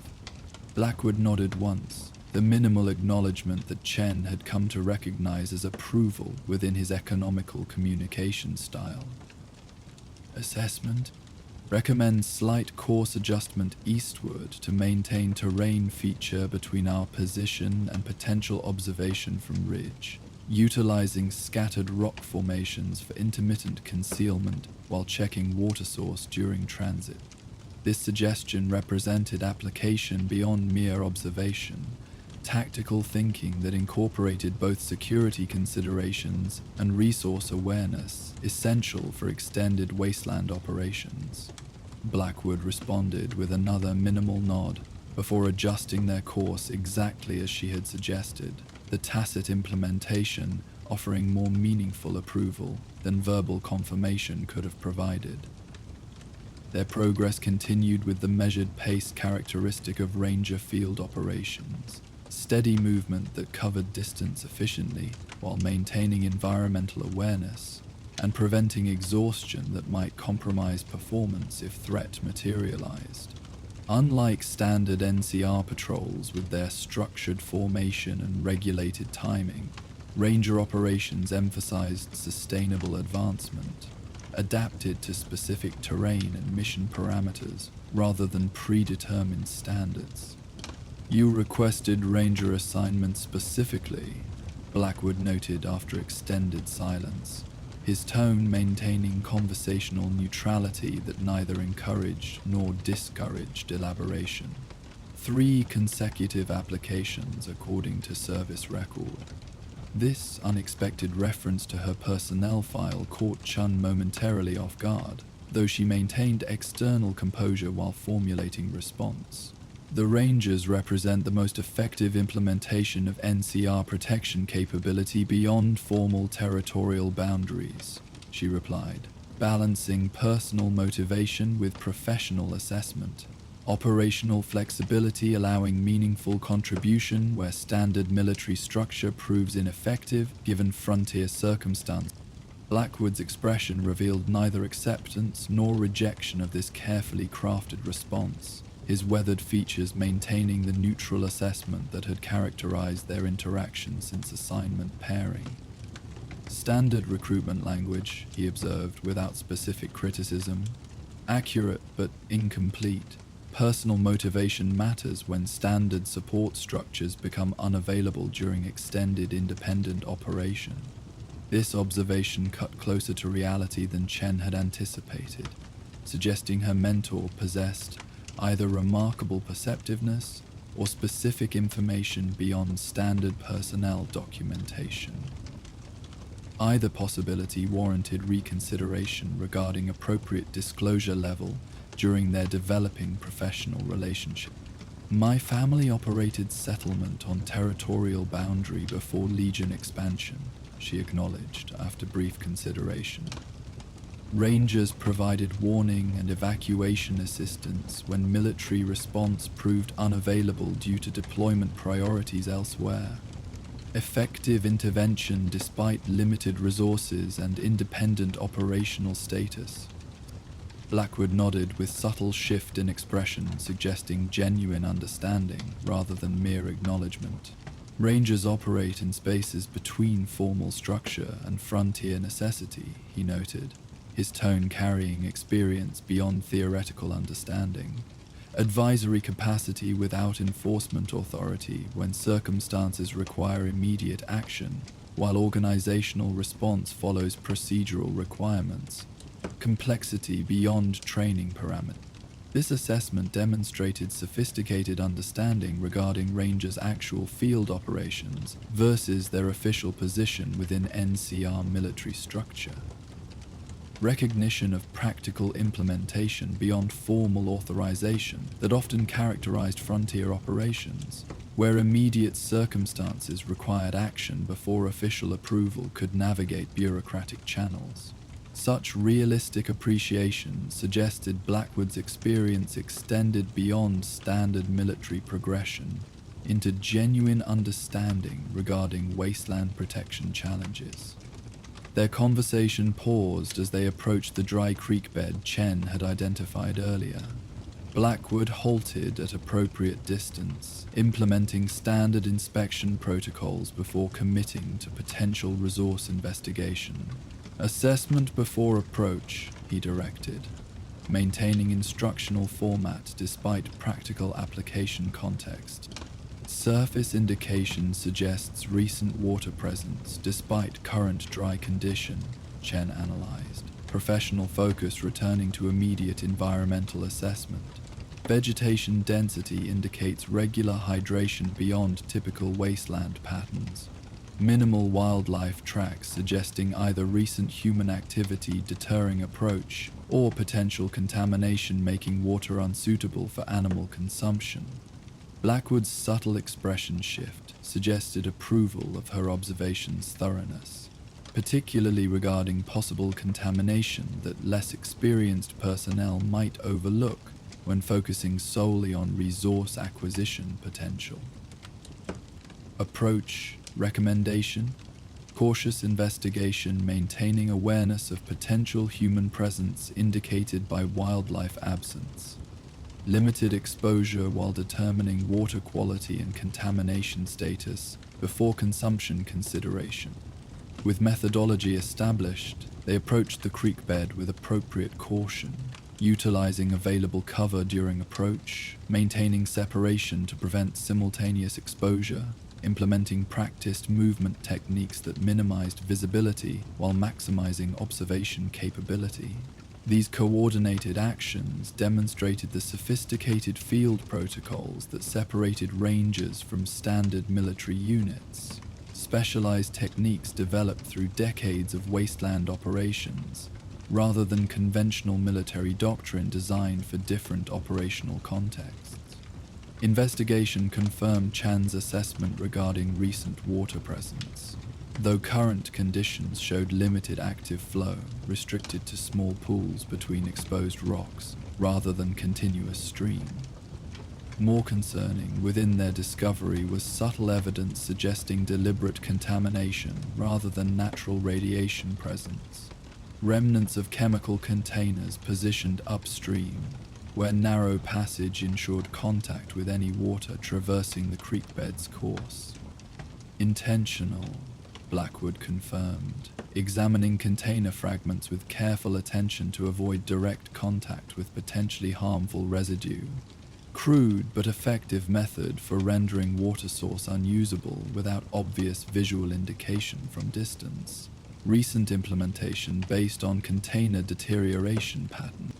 Chen processed this assessment with appropriate concern, beyond immediate resource implications. Suggests hostile presence with territorial control intention rather than simple resource denial. Contamination pattern indicates knowledge of local hydrology and intention to affect multiple downstream access points through single implementation location. Blackwood nodded, his expression revealing professional approval regarding her analytical progression beyond surface observation to underlying strategic implication. Consistent with recent intelligence suggesting organized hostile presence, establishing territorial control beyond opportunistic raiding. Documentation required while maintaining appropriate exposure limitation given contamination presence.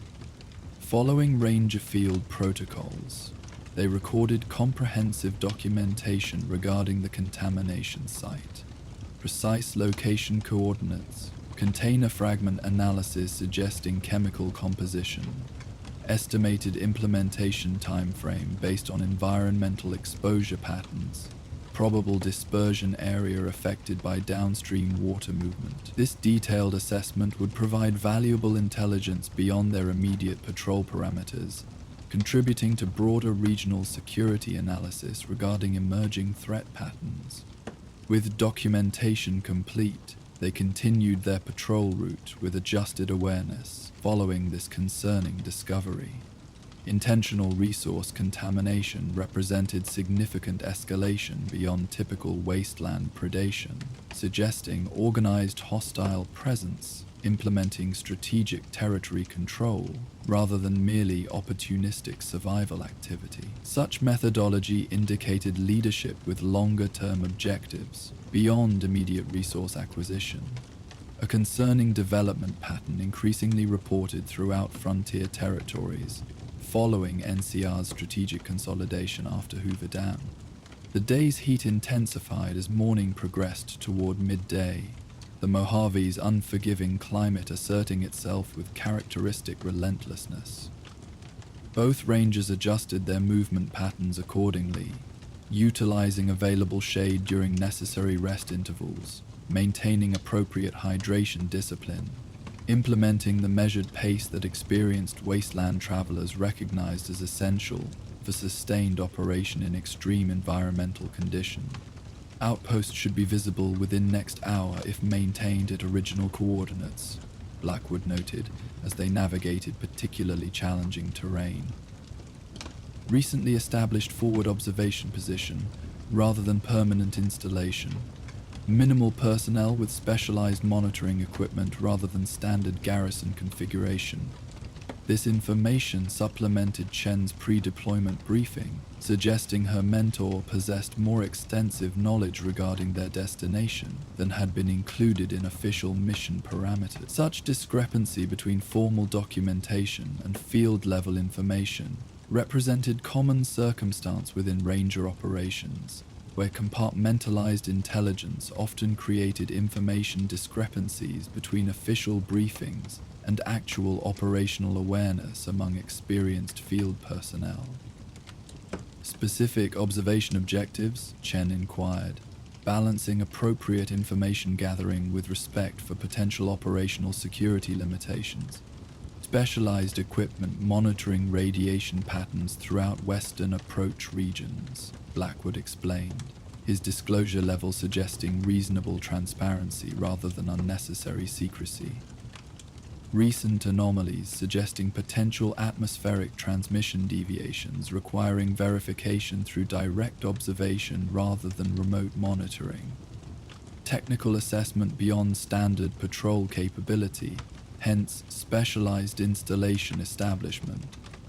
This explanation aligned with scientific monitoring, occasionally implemented throughout frontier territories where environmental conditions required direct measurement beyond theoretical projection.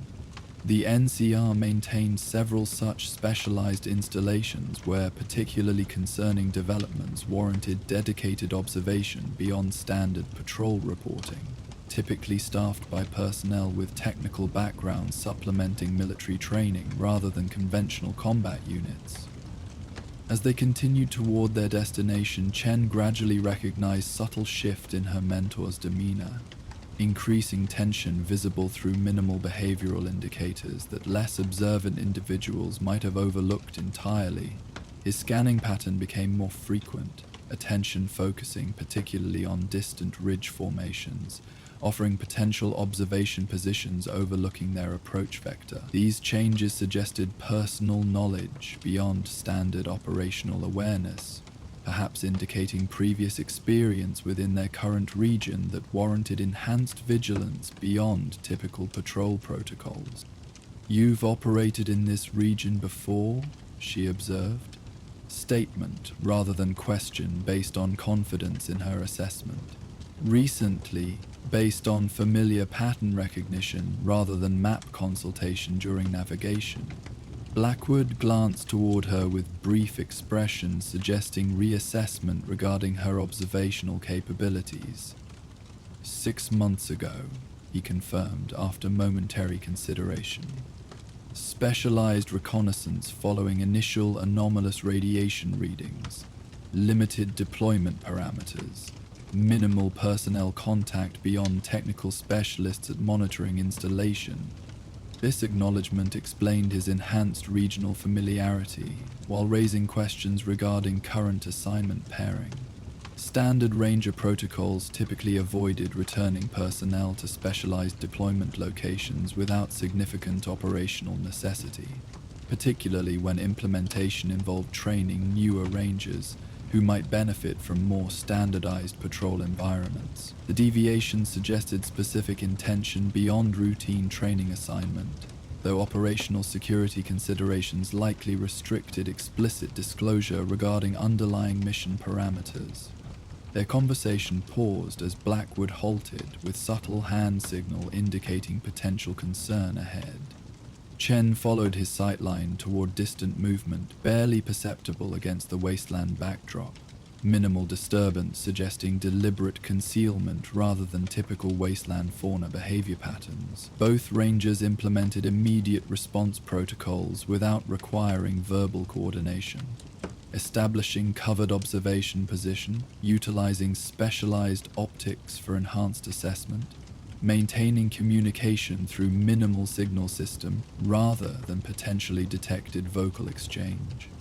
Enhanced observation confirmed human movement patterns approximately 1 kilometer ahead. Multiple individuals utilizing terrain features for concealment while maintaining disciplined advancement, suggesting organized unit rather than typical wasteland travelers. Their movement vector indicated potential intersection with Rangers' intended route, though current positioning prevented determination regarding whether this represented deliberate interception or coincidental transit through shared terrain. Assessment?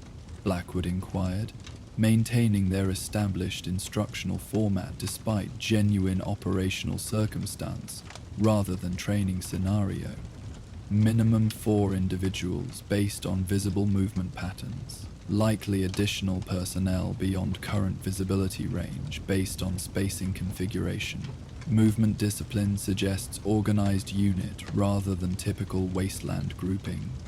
Equipment profile inconclusive at current distance, but silhouettes suggest mixed armament rather than standardized loadout. Blackwood nodded approval of her thorough observation before adding his own assessment. Movement vector indicates familiarity with regional terrain features rather than random transit pattern. Utilizing natural concealment effectively while maintaining cohesive unit positioning suggests experienced personnel with either military background or sophisticated wasteland operational development beyond typical predator capability. This shared assessment indicated potential security concern regarding their intended destination, particularly considering the specialized monitoring equipment housed at the outpost. Organized units operating with apparent territorial familiarity and tactical discipline presented significantly different threat profile than typical wasteland predators, particularly when potentially intersecting with sensitive NCR installation housing specialized equipment beyond standard frontier deployments. Recommendation? Blackwood prompted, continuing mentorship approach despite authentic operational condition. Chen considered appropriate response beyond theoretical training scenarios, evaluating genuine field circumstances requiring practical application rather than textbook solution. Maintain current concealed position while continuing observation to determine definitive movement intention. If confirmed interception vector toward our position or outpost location, implement parallel movement, maintaining observation capability while avoiding direct contact that might compromise either our patrol or outpost security if hostile intention confirmed. This balanced recommendation demonstrated tactical thinking beyond basic training implementation, recognizing value in further intelligence gathering before commitment to specific response pattern, while acknowledging potential security implications regarding both their patrol and intended destination should the unknown group demonstrate hostile intention. Blackwood's subtle nod confirmed appropriate assessment, despite challenging operational circumstances requiring judgment beyond training parameters. They maintained observation from concealed position, while the unknown group continued their movement across distant terrain. After approximately 20 minutes, sufficient pattern emerged to confirm their general vector would bypass both the ranger's position and likely outpost location based on coincidental transit through shared territory, rather than deliberate interception attempt or installation targeting.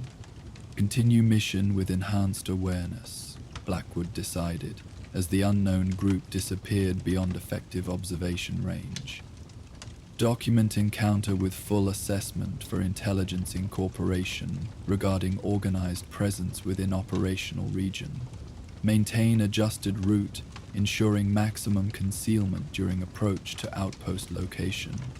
This measured response reflected Ranger operational doctrine, balancing mission continuation with appropriate security adjustment based on environmental developments, while ensuring comprehensive documentation that might contribute to broader regional assessment beyond their specific patrol parameters. The encounter represented valuable intelligence regarding organized presence within supposedly minimal activity region, potentially connecting with earlier water contamination discovery, suggesting territorial control efforts beyond typical wasteland occupation patterns.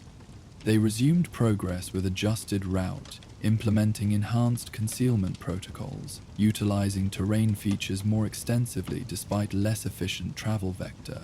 This adaptation demonstrated the operational flexibility that distinguished Rangers from standard military units, balancing mission efficiency against security requirements through field-level decision-making rather than rigid adherence to predetermined movement patterns, regardless of developing circumstances.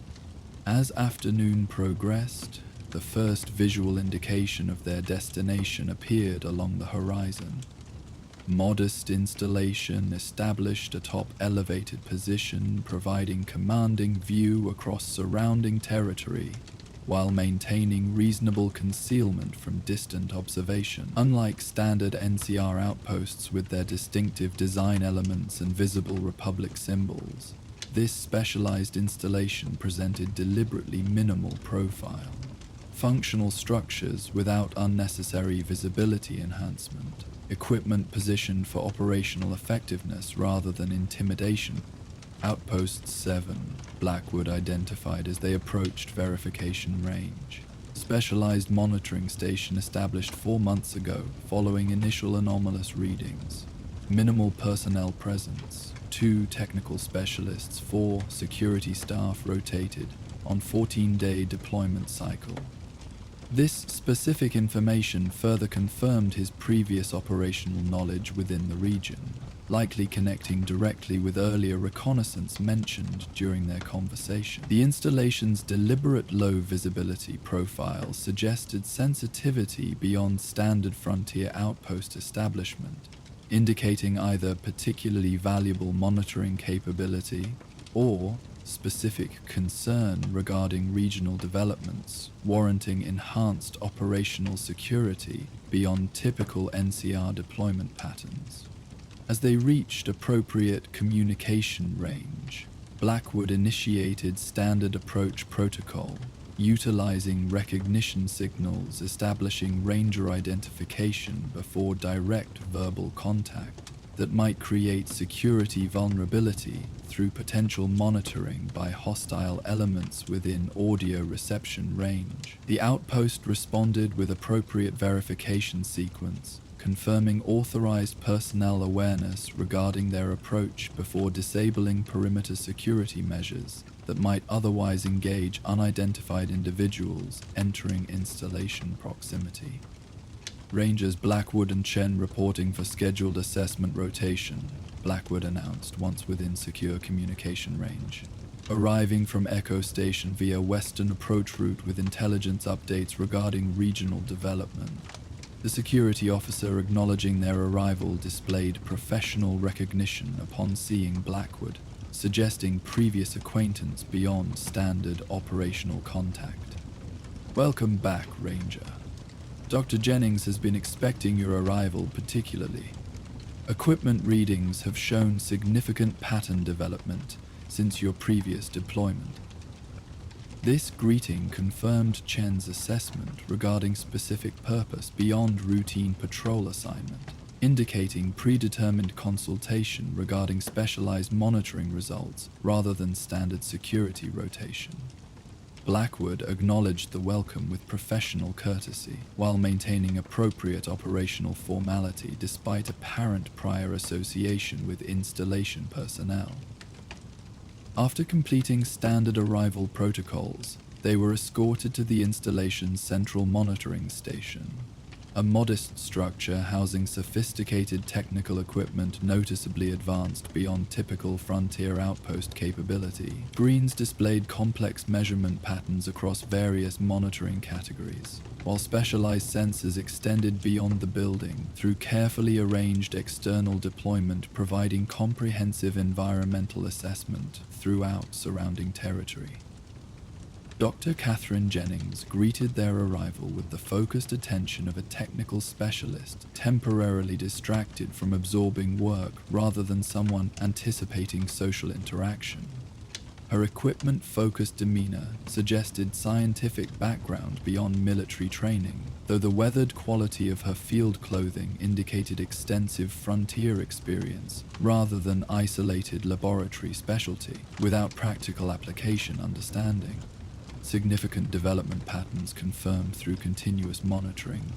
She began, without preamble, immediately directing their attention towards central display screen, showing complex radiation measurement across regional mapping.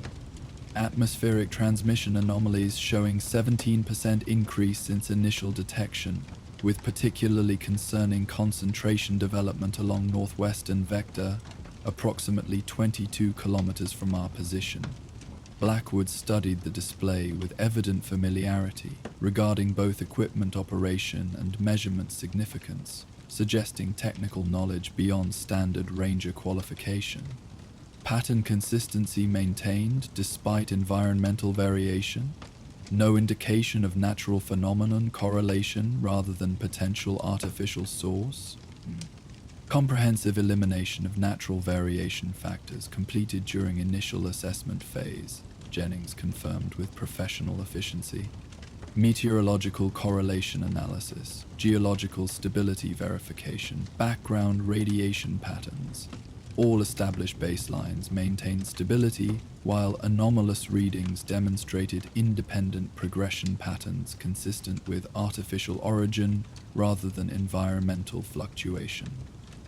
This exchange demonstrated sophisticated technical understanding beyond standard security assessment, indicating specialized deployment parameters focusing on scientific phenomenon rather than typical wasteland threat response. Chen maintained appropriate observational position while processing information beyond her current technical understanding, recognizing learning opportunity regarding specialized ranger deployment beyond combat-oriented operations, typically emphasized during training regimens. The consistency particularly concerns me, Jennings continued, adjusting display to show pattern development across time measurement rather than geographical distribution. Natural phenomena typically demonstrate variance correlated with environmental factors. Temperature fluctuation, atmospheric pressure changes, geological activity cycles. This pattern shows progressive intensity increase without corresponding environmental correlation, suggesting deliberate implementation rather than coincidental natural development. Blackwood nodded understanding, his expression revealing concern beyond professional assessment. Your preliminary conclusion regarding potential source classification. Evidence increasingly supports artificial radiation source with controlled emission pattern rather than accidental release or natural phenomenon, Jennings stated with scientific precision. Despite concerning implication, progressive intensity increase suggests either deliberate adjustment or developing instability within contained system, rather than static emission pattern. Neither possibility presents reassuring implications given potential dispersal modeling across currently inhabited territories.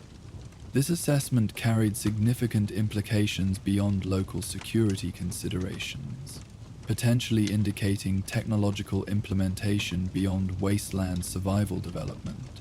Sophisticated radiation manipulation suggesting either pre-war technology activation or advanced technical capability development among current wasteland factions.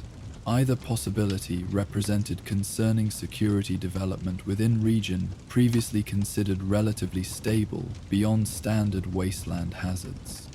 Your recruit shows impressive observational discipline, Jennings noted, shifting attention toward Chen, who had maintained appropriate professional positioning throughout technical briefing, despite limited contextual understanding regarding specialized measurements being discussed. Unusual capability for recently assigned Ranger personnel? This observation suggested perceptiveness beyond scientific focus, indicating Jennings maintained broader situational awareness despite apparent technical specialization. Blackwood acknowledged the assessment with minimal nod, suggesting agreement without elaboration that might create unnecessary self-consciousness within training relationships still developing appropriate parameters.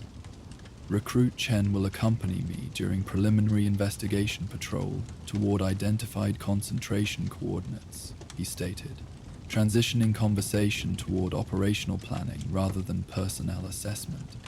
Her observational capabilities will provide valuable supplementary documentation during initial approach assessment, while Ranger training ensures appropriate security protocols during potentially sensitive investigation parameters.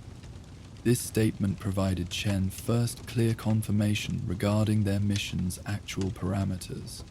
Direct investigation of anomalous radiation source, rather than standard outpost rotation assignment, indicated in official documentation. The discrepancy between formal mission briefing and actual operational intention represented common circumstance within Ranger deployments, where compartmentalized information often created intentional ambiguity within official channels, while actual objectives remained disclosed only to essential personnel directly involved in implementation.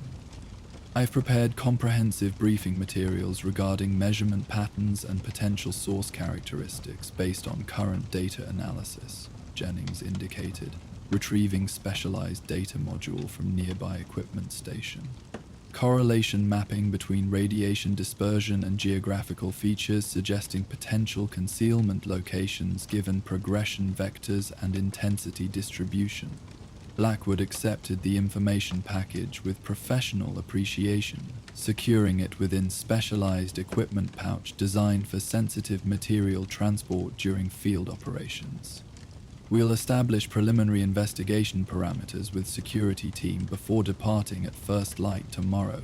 Standard communication protocols during approach, with emergency frequency established for immediate development reporting if warranted by discovery conditions. With operational planning established, they proceeded through standard outpost integration protocols, equipment maintenance utilizing available technical facilities, patrol documentation completion regarding their journey, observations including both water contamination, discovery and organized group sighting, appropriate rest arrangement, ensuring optimal condition before continuing mission implementation, following morning departure. During evening meal within the outpost's modest communal area, Chen found opportunity for appropriately discreet conversation with her mentor regarding mission parameters beyond earlier technical briefing. The radiation anomaly connects with your previous deployment in this region, she observed. Statement rather than question, based on accumulated contextual evidence throughout their interaction. Blackwood considered her assessment before responding with measured disclosure, appropriate for developing professional relationship rather than unnecessary operational security, given her direct involvement in current mission implementation. Initial discovery occurred during standard patrol route approximately 7 months ago, he confirmed. Ranger sensor equipment detected minimal variation from background radiation patterns, sufficient to warrant specialized investigation but inadequate for comprehensive assessment without technical expertise and appropriate monitoring equipment. This explanation provided logical connection between earlier conversation references and current mission parameters, establishing continuity regarding regional developments warranting specialized Ranger deployment beyond standard patrol operations.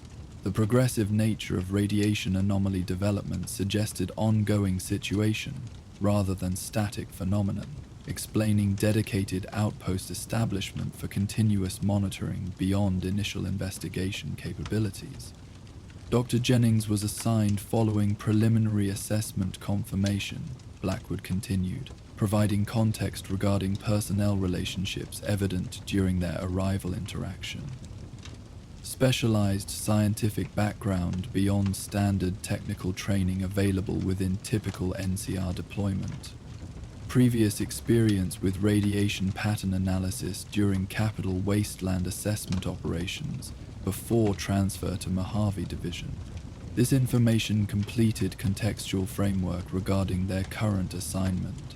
Progressive situation development requiring specialized assessment beyond standard ranger capability, utilizing technical expertise from personnel with appropriate background experience regarding similar phenomenon investigation. The operational security surrounding their assignment reflected potential significance beyond local environmental hazard, possibly indicating technological implications, warranting controlled information distribution rather than standard mission briefing protocols.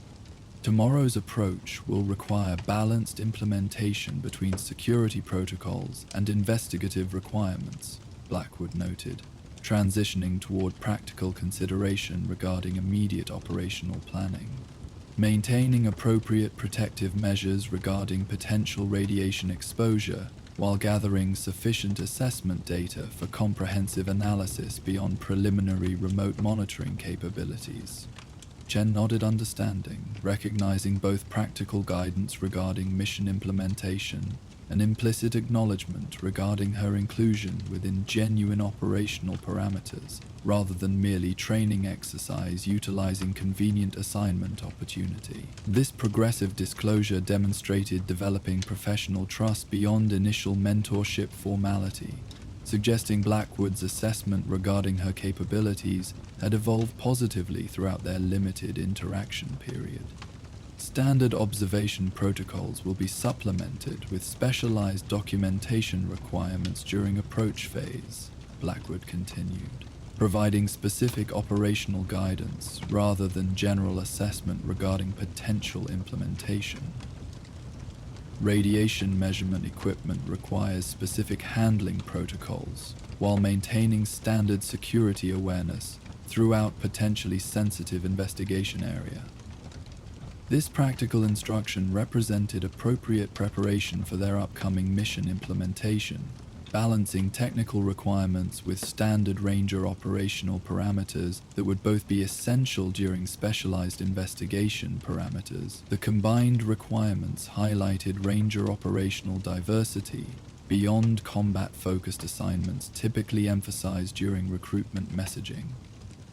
Scientific investigation and environmental assessment representing equally important function within frontier security operations, despite receiving less public acknowledgement than more dramatic engagement scenarios.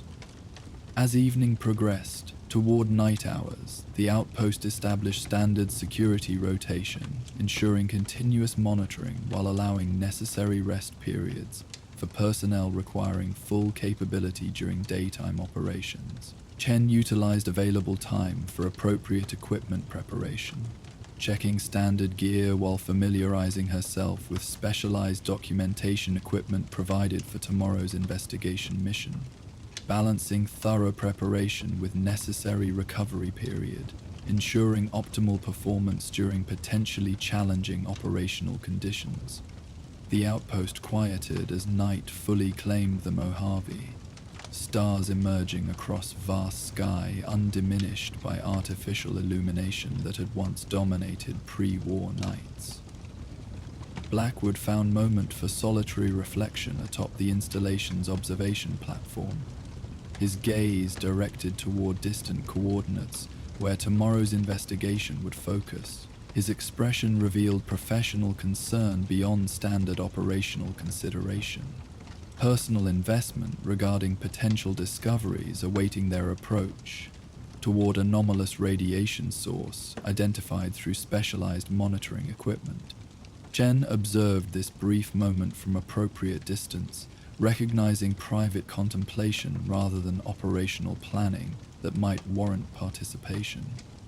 The glimpsed vulnerability humanized her mentor beyond professional exterior maintained throughout their interaction, suggesting complexity beyond experienced ranger persona presented during official duty implementation. Such momentary insight offered valuable perspective regarding ranger service beyond procedural implementation. The personal commitment underlying professional dedication that distinguished truly effective operators from those merely fulfilling assigned responsibilities without deeper purpose connection. Morning arrived with the distinctive clarity characteristic of desert environments, light spreading across landscape with precise definition impossible in more humid regions, temperatures transitioning from night coolness toward daytime heat with measured progression that experienced wasteland travelers utilized for optimal departure timing, ensuring maximum distance coverage before midday temperature limitations necessitated reduced movement pace or temporary shelter utilization. Their departure from the outpost followed established protocols, equipment verification ensuring both standard ranger gear and specialized investigation equipment maintained operational readiness. Communication parameters confirmed with monitoring personnel regarding scheduled update intervals, and emergency frequency verification, route planning utilizing optimal approach vector balancing, direct access with appropriate security consideration regarding potential hostile presence within operational area. As they departed the relative security of established NCR installation toward uncertain investigation parameters, Chen recognized the balanced tension that defined effective ranger operations. Disciplined preparation meeting unpredictable circumstance through adaptable response capability, rather than rigid procedural implementation, regardless of developing conditions. This operational flexibility represented core ranger functionality beyond equipment distinction or specialized training regimens, the fundamental adaptability that enabled effective operation where standard military units often proved unsuccessful when confronting Wasteland's inherent unpredictability. Blackwood led their departure with the measured confidence that had characterized his operational approach throughout their assignment, his weathered experience providing foundation for addressing unknown circumstances awaiting their investigation mission. Chin followed with appropriate positioning, her developing capabilities supported by growing confidence through demonstrated effectiveness during genuine operational parameters rather than merely training scenarios. Together they proceeded toward uncertain discovery with the balanced purpose that defined ranger operations at their most effective, combining security implementation with knowledge acquisition serving broader understanding beyond immediate tactical considerations. Their path led toward potential revelation regarding anomalous radiation source, whose investigation might prove significant beyond current assignment parameters, perhaps affecting broader regional security considerations throughout territories where NCR influence provided essential stability amid Wasteland's chaotic environment. The Mojave stretched before them, harsh yet magnificent in its untamed expanse, a fitting backdrop for rangers fulfilling their duty through disciplined purpose rather than mere procedural compliance, embodying the essential protective function that distinguished civilized recovery from mere survival amid nuclear devastation's lingering shadow. Thanks for wandering the wasteland with me tonight. If these stories helped you relax, don't forget to like, subscribe, and share your thoughts in the comments. For uninterrupted sleep, these videos play straight through without ads, letting the sounds of the wasteland guide you all night long. If you want more, check out our Patreon for early access and exclusive Spotify playlists. Link in the description. Sleep well, fellow vault dwellers. May your dreams be peaceful and your nights raid-free. Good night.